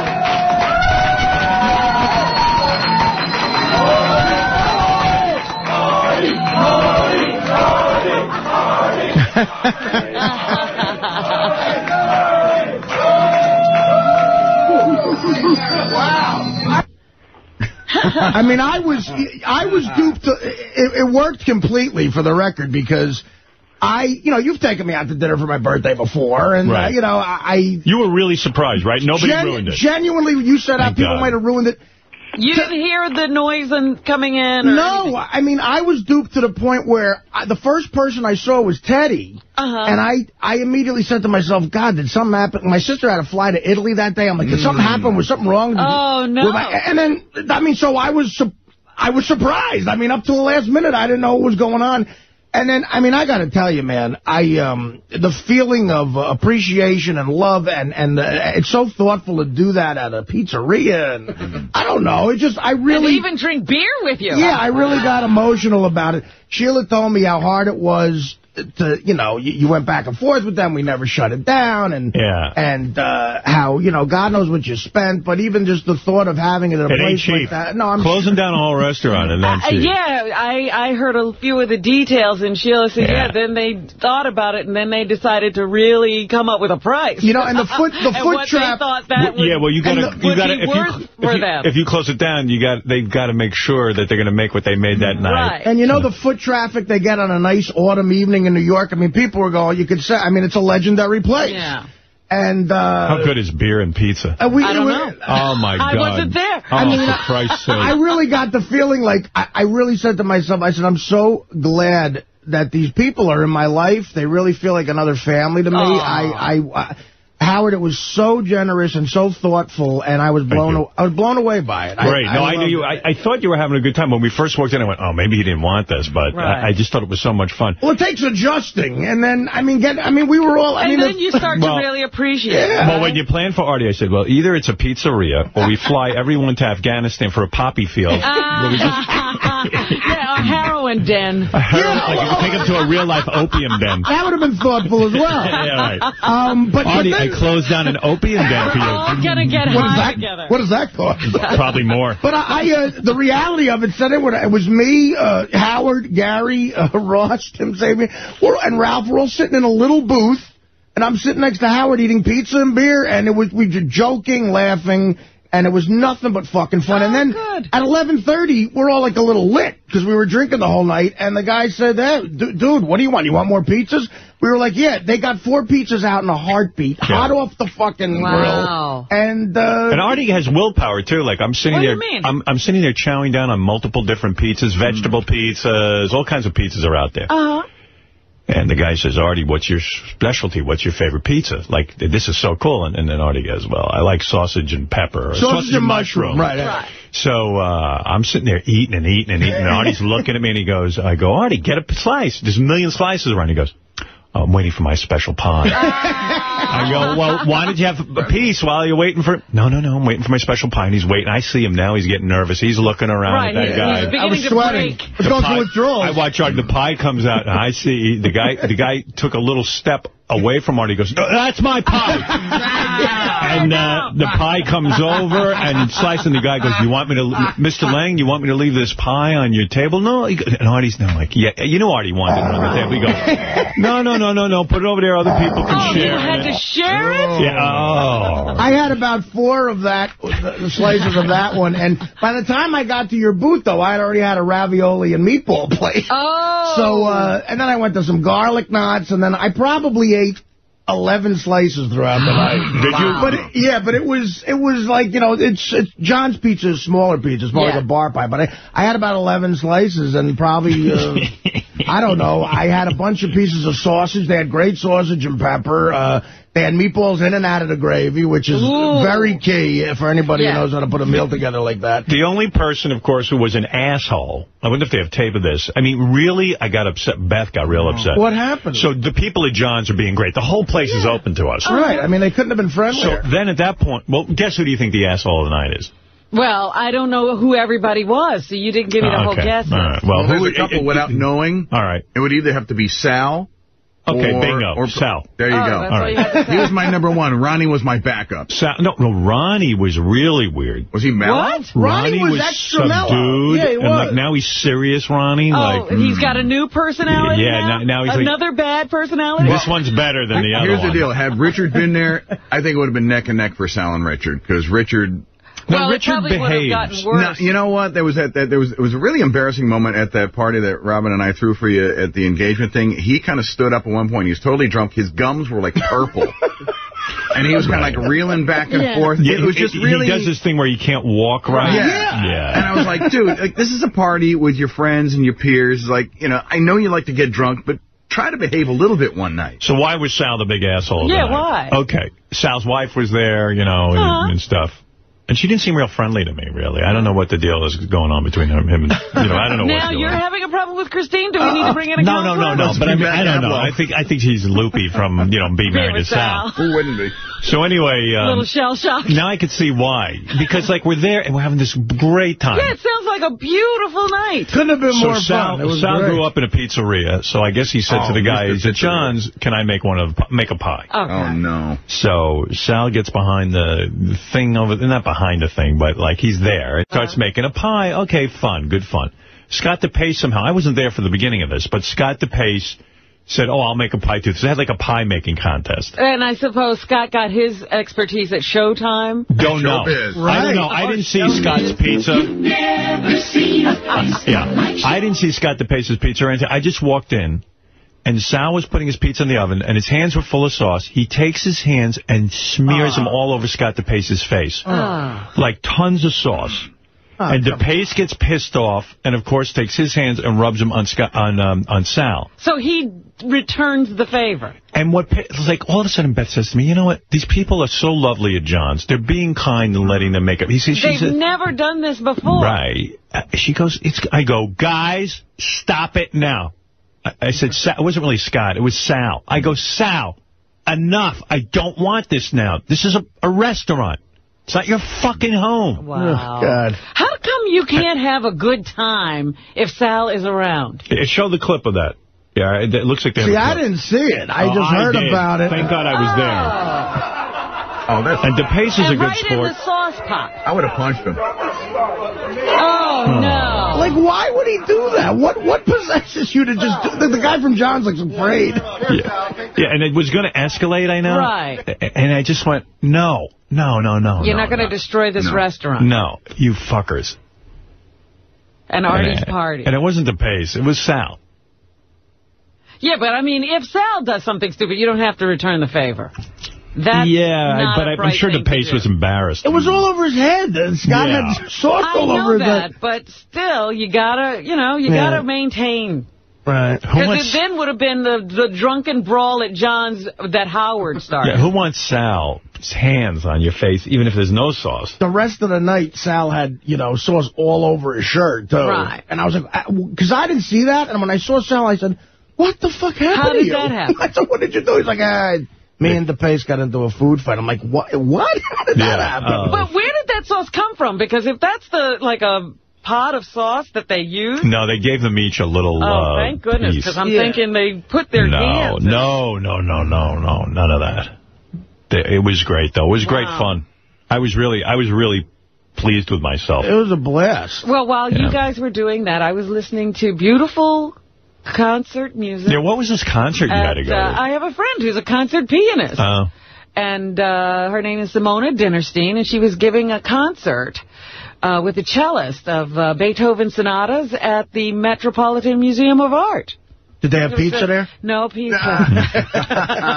Well, you lost a lot more weight. I saw you this morning. You look way thin. Well, I was also detoxing this weekend. With Judith?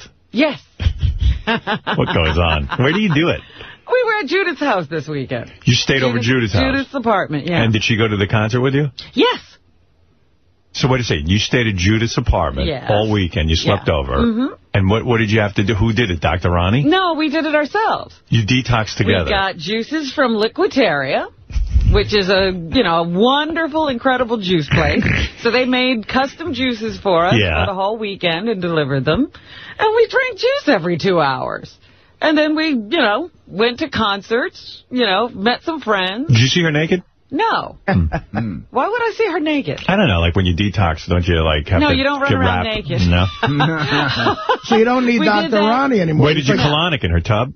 We didn't colonic. We coffee enemaed. You coffee enemaed at our house? How do you do that? Your own coffee machine? Coffee enemaed at my house. How do you coffee enema? Wow. You get an enema bag and put some coffee in it. And they leave a little plate of crawlers right next to it. It's great.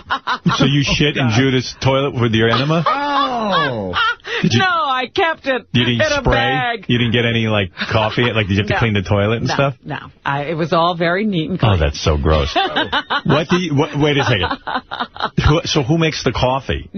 Judith made the coffee. So she brewed coffee? Yes, she prepared the coffee. Like coffee like you drink? It's organic, dark roast coffee, right. Yes. Oh, and dark roast? It's hot, so you cool it down? You cool it down. And then you put it in an enema bag and shoot it into your ass? Strain it into an enema bag, yeah. And how do you get... Hey, Howard. How do you get the... Yes, Jimmy. Her ass smelled like hazelnut for the rest of the weekend.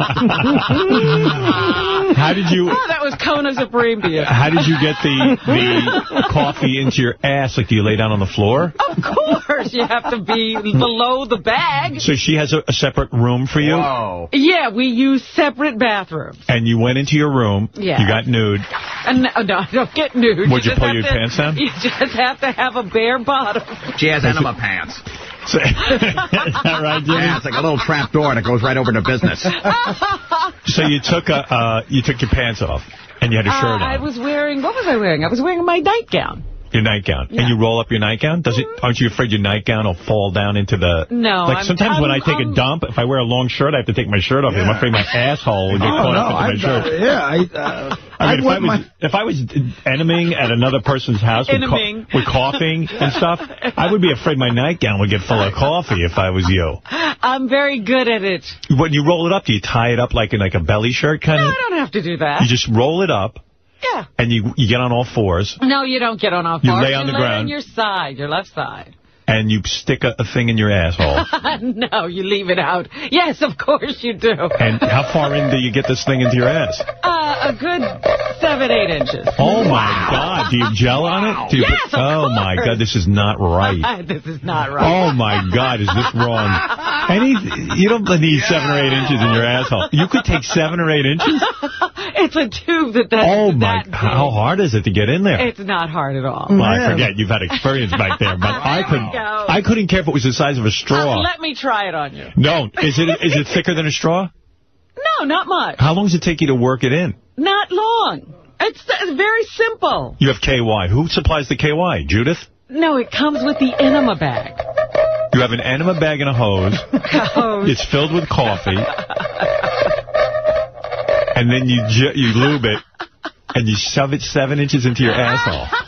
Wow. You make it sound so incredible. And then you squeeze. I never did an enema. You squeeze it? It's gravity, darling. It's hanging above you, so you just open it up and it flows. Wow. Wow. How long does it take for the coffee to get into your ass? You're supposed... it takes a good 2 minutes or so. It doesn't take long.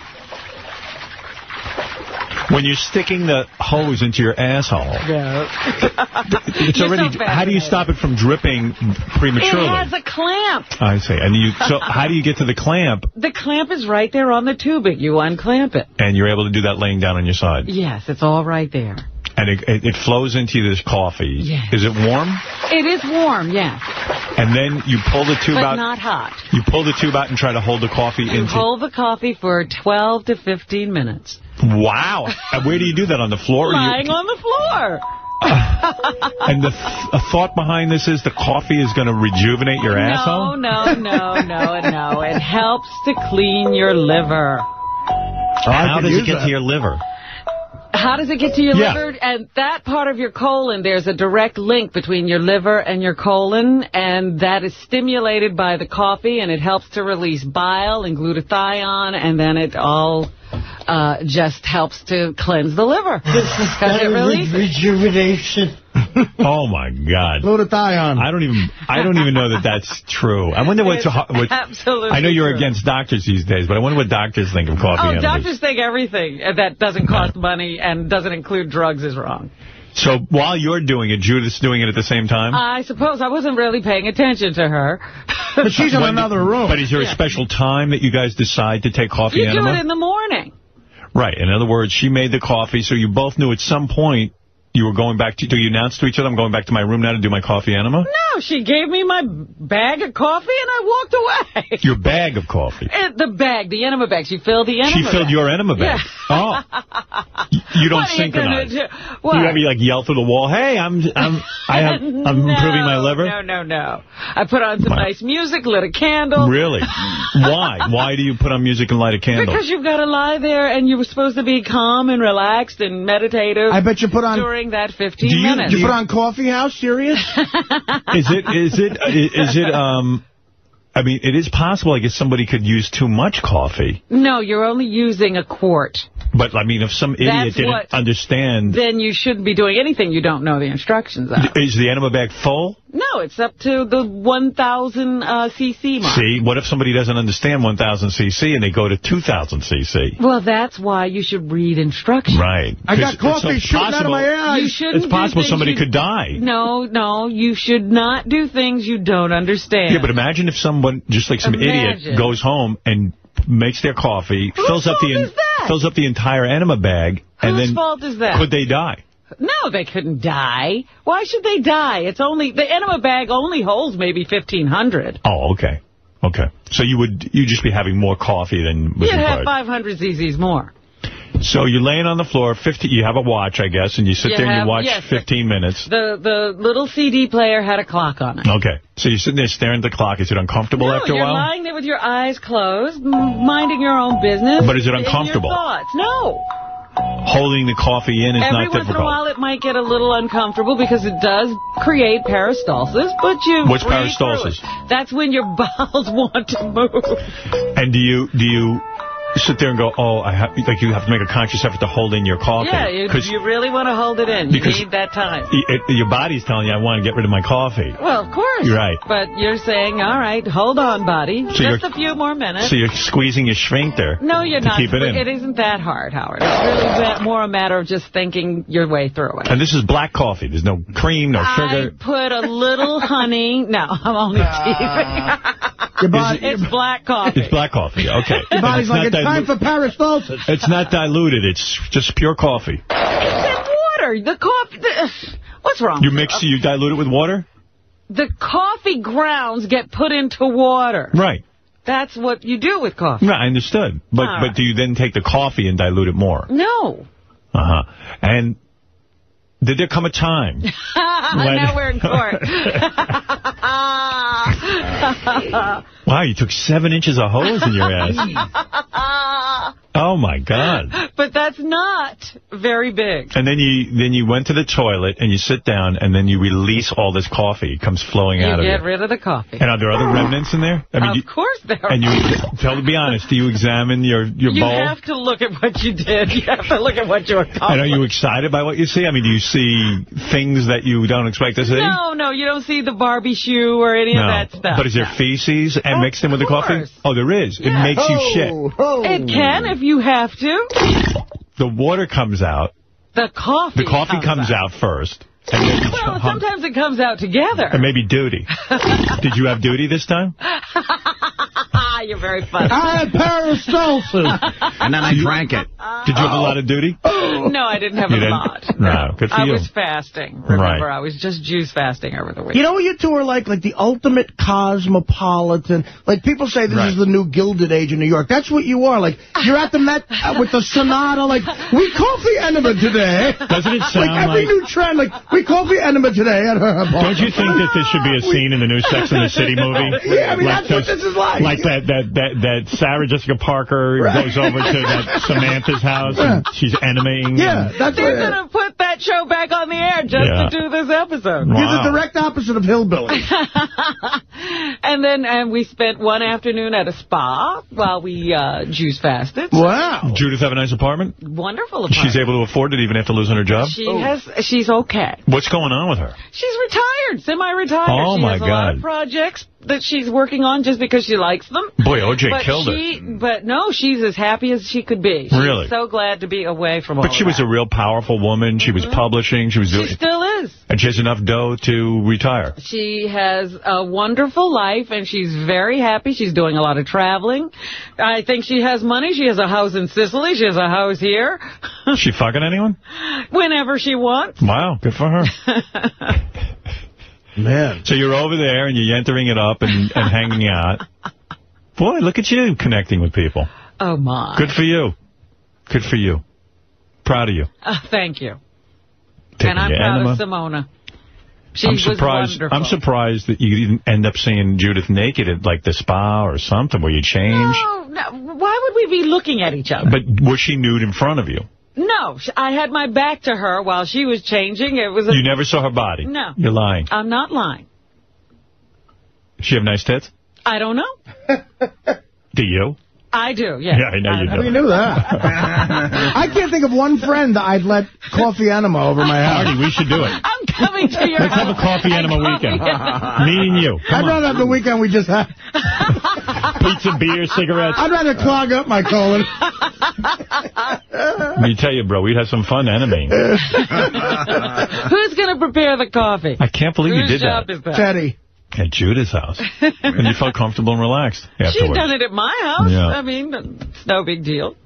How's she look? She looks great. Yeah. She lost weight on this thing that you're doing? And she's got the most beautiful hair. Her hair is now all the way down her back. Oh, no kidding. Yeah. She doesn't have that old lady haircut? No, her hair's free-flowing. Every woman hits their 50s and they get this fucking old lady haircut. I don't know how it happens. Even women with straight hair, their hair starts to curl up and they get this weird do. It's a weird texture. And it looks like a man. That's nice. Yeah, I mean, every broad I see, there ain't one. Man, baby. And sometimes they have the young hair and they look weird because you see them from the back, you think they're 20. Then you get to the front, you're like, oofa. Is Judith 50? I don't know how old she is, but, at some point her hair's got to go to the old lady hair. Well, it hasn't yet. Yeah. Judith's hot. Then at one point during the weekend, I met a couple of, I thought I was in the Matrix. I'm walking down this street in Lower Manhattan, and a set of black twins with dreadlocks stops me on the street and says, Robin! Is that you? How old were they? They must have been in their, I'd say, late 20s, early 30s, but they were dressed just alike, same glasses, same hairdo. And I was like, what else is going to happen when I turn a corner? They were very I don't understand what you're saying. Interesting. I was walking down the street at night, and a set of black twins who were dressed identically, grown men, still dressing identically. With dreadlocks. With dreadlocks. That's probably their thing. Stopped me on the street, and I thought maybe they'd tell me why they were dressed alike, but they were just wanting to say hi. And then maybe they were dressed alike because they're infantile. Maybe they're shooting a Doublemint commercial. George, you're on the air in Los Angeles. Hey, how you doing, Howard? Hey. Hey, sorry I'm a little sick, but I just wanted to wish Artie a happy birthday, man. Who is this? Jackie Martling. Thanks, George. Jackie, how's Jackie's joke hunt going? No, hey, Artie, you had a great party, man. You can appreciate what Howard Stern did for you because nobody would do that for anybody. Yes, I agree with you. I was happy to do it. Yeah, and it sounds like you guys had a great time, but I can't get over this coffee in the situation. You're just like the rest of us. He needs it. All right. He needs our coffee enema. Wow. Well, it seems to be working. You said I look like I was wasting away to nothing. No, you look good. How much you weigh now, do you know? I'm not telling you how much How much have you lost? I've lost... I'm not telling you that. Come on. Too much. 70? No. 60? I'm not telling. Why? You're close. It's embarrassing to have to Is lose it? that Why? much. No, it's not. You should be proud of yourself. Maybe it'll inspire my man over here. Oh, no shit. Wait till you hear the number. Did I you lose 60 pounds? I'm going to guess 60. No, I've lost less than that. 45? I've lost more than that. 50. You lost 50 pounds. Round it off to 50. I bet it's 50. No, you're wearing what? It's some sort of pantsuit today, like a jumpsuit. It's not a pantsuit. Jumpsuit. It's a top and pants with And now your boobs look awesome. You look good. You look sexy because you got nice small hips now. Well, thank you. Yeah, you slim yourself down. Well, whatever it is. Coffee enema? Yeah, it is working. I'll tell you. You do look good. You're a vision of enema. I swear. Good for you. To enema. Nice. And you fasted the whole weekend. You didn't even eat. We juiced. Juice. Got your juice there now? A few vegetables, yeah. Well, all right, listen, it's working for you. I can't argue with that. Went out to dinner with my nutritionist on Saturday. Wow, you're a nutritionist. Yeah. Natalia Rose, raw food nutritionist. And where do you go to dinner when you're eating this shit? Oh, we went to Le Colonial, which is a Vietnamese restaurant. We just had vegetables. You ate vegetables at the Vietnamese restaurant, but they have like sauce and shit? No, we didn't have sauce on it. We just had them sautéed or grilled or something. And what the fuck does that taste like? It was delicious. Not like your pizza. It wasn't pizza, but it was delicious. Good for you, Robin. One of us in this room has to look like a slob for the sake of comedy. Right. Someone's got to keep eating. Right. We're saying so damn healthy. I was happy to see you. You know how Howard always says he could eat more than me? I saw a sign of that this week. You never felt full from all that pizza dough? No, you didn't even see me chowing on the ravioli and the ricotta cheese with the big shells. Yeah, I was happy to see Howard eating like that. No, I decided I was eating. And what was the dessert? They brought out little mini tiramisus, little mini Napoleons, and little mini cannolis. Wow. It was so, I did. You know what I did? I had a full meal and dessert, waited long enough during drinking to have another meal again. I thought at first you weren't drinking. You were drinking regular Coca-Cola. Yeah, well, I like to do that with the pizza. Really? Yeah, I'm weird. I like to concentrate on eating, and then I concentrate on drinking. I see. You separate the two. Because I was upset. I was like, fucking Artie, I have an open bar, and he's not drinking. He drinks every other day. And do you drink beer, or do you drink... No, I went to Jack. I had a little We had a bottle of Jack Daniels the size of this room. I do love cold beer with pizza, so I had a small glass of cold beer with a slice, and then I went to Jack. Everything was well used, believe me. Yeah, good. Well, that sounds exciting. I was so sad I couldn't be there. Yeah, it was a lot of fun. It's the greatest party someone's ever thrown for anything in my honor, that's for sure. I loved it. It was a lot of fun. All the gifts, Teddy had to fill up his car with all the gifts. Really? Did you open your gift? I heard Ross and Tim split a gift to you that was really great. What was that? They, okay, now you put me on the spot. I got to think. See, I thought you would have been blown away by this. They got me a picture of Springsteen next to a '60 Corvette from a famous photo shoot that he did for the cover of the Darkness on the Edge of Town album, and then he got. They bought that from a gallery. I mean, that's like a original photograph. Absolutely amazing, real cool picture. Springsteen circa '78, which he put out. My favorite album by him is when that year, and it's him next to a '60 Corvette, a beautiful looking Corvette. And in the middle of South Jersey, like a real Bruce type thing. And a whole, the same photographer did a whole book of the same, coffee table book of the same type of pictures. The whole time. It was fantastic. That was a great gift, guys. The whole time we're sitting, Ralph goes, Isaac's wife is too hot for him. Isaac's got a hot wife. Yeah, and then he goes, and look at Jason's girlfriend. He goes, even Jason's girlfriend's too hot for Jason. Oh, my goodness. He was all angry. Why is he evaluating? I don't know. And what is with you? What's wrong with him? He can go get a girl. He doesn't have to sit there and disparage other people. Yeah. I don't know. He was really angry with Isaac. It is unbelievable. Angry Ralph. And then the other weird move, too, was Marlo Goodstein. I saw Doug's wife. Yeah. And, Jason admitted last week that he beat off to Marlo. Right. Like we said, did you ever masturbate to anybody on the show's wife or girlfriend? And he said, Marlo was like, oh, it's upsetting. I go, you're not upset. You're flattered. You're so I think she kind of admitted to me she was flattered, but she didn't. She was like, oh, it's so disturbing. Was she trying to stay away from Jason because, he's a perv or something? And Doug was kind of like, it's terrible. And I go, Doug, come on, tell me you don't love that some guy was beating off to the woman you're married to. Could you imagine a chick? I'd be so honored if someone beat off to Beth. Could you imagine if a chick told you she beat off to you? Oh, Howard has them on all the time. I would marry them. Could you imagine? I couldn't imagine a girl saying that to me. I would be. Talk about flattered. I would jump on top of her. She wouldn't stand a chance. Yes, Isaac. You think my wife's too hot for me? I didn't say that. Oh. I said Ralph said that. I agree. I think your wife is too hot for you. Then again, I think most of our girlfriends and wives are too hot for us. We're all ugly guys with hot chicks. That's right. There you go. Thank you. Hey, I'm handsome. I don't know what you're talking about. How could I get a girl like Beth if I wasn't so handsome? Say. That's right. Use logics. Matter of fact, I'm thinking back. I've never been with a girl who wasn't too hot for me. How come you got sparkles all over your face? Where'd you go? Where were you? You at a strip club? Me? I don't know. What? Just before the show? I see some glitter on him. No. I see glitter on your eyes. So it didn't devolve into a scores party at some sort? Scores? There's no more scores. No more scores. Oh, that's right. Well, I mean, there's scores, but we don't go there. Yeah, there was nothing to devolve into. We're waiting for Lonnie's next move. So you didn't go over to, Ronnie's new joint? It didn't. No, the offer wasn't extended. I don't know. Right. You got to be our strip club affiliation now is very awkward. Right. So it didn't turn into that. We actually got invited to some club to watch Carmen Luvana dance. Oh, yeah? Oh, I'd like to go see that broad. She was cute. You liked her. And the host, what is Gallagher's 2000 Gentlemen's Club in Long Island City? Oh, you're not going there. You recently That's crossing a bridge. You recently had Carmen Luvana on your show, and Howard expressed interest in seeing her when she performs at my club on October 18th or the 20th. I would like to extend an invitation to Howard and the crew to come down to the club on any of these nights and enjoy the show. Oh, you know what the glitter's from? Beth's card has got glitter on it. Oh, okay. And I must have put it on my eyes. Guy says he's prepared to offer comps and funny money. He's doing the right thing. I don't know. If I was single, I would go down there. Visit Carmen Luvana, get a couple of lap dance.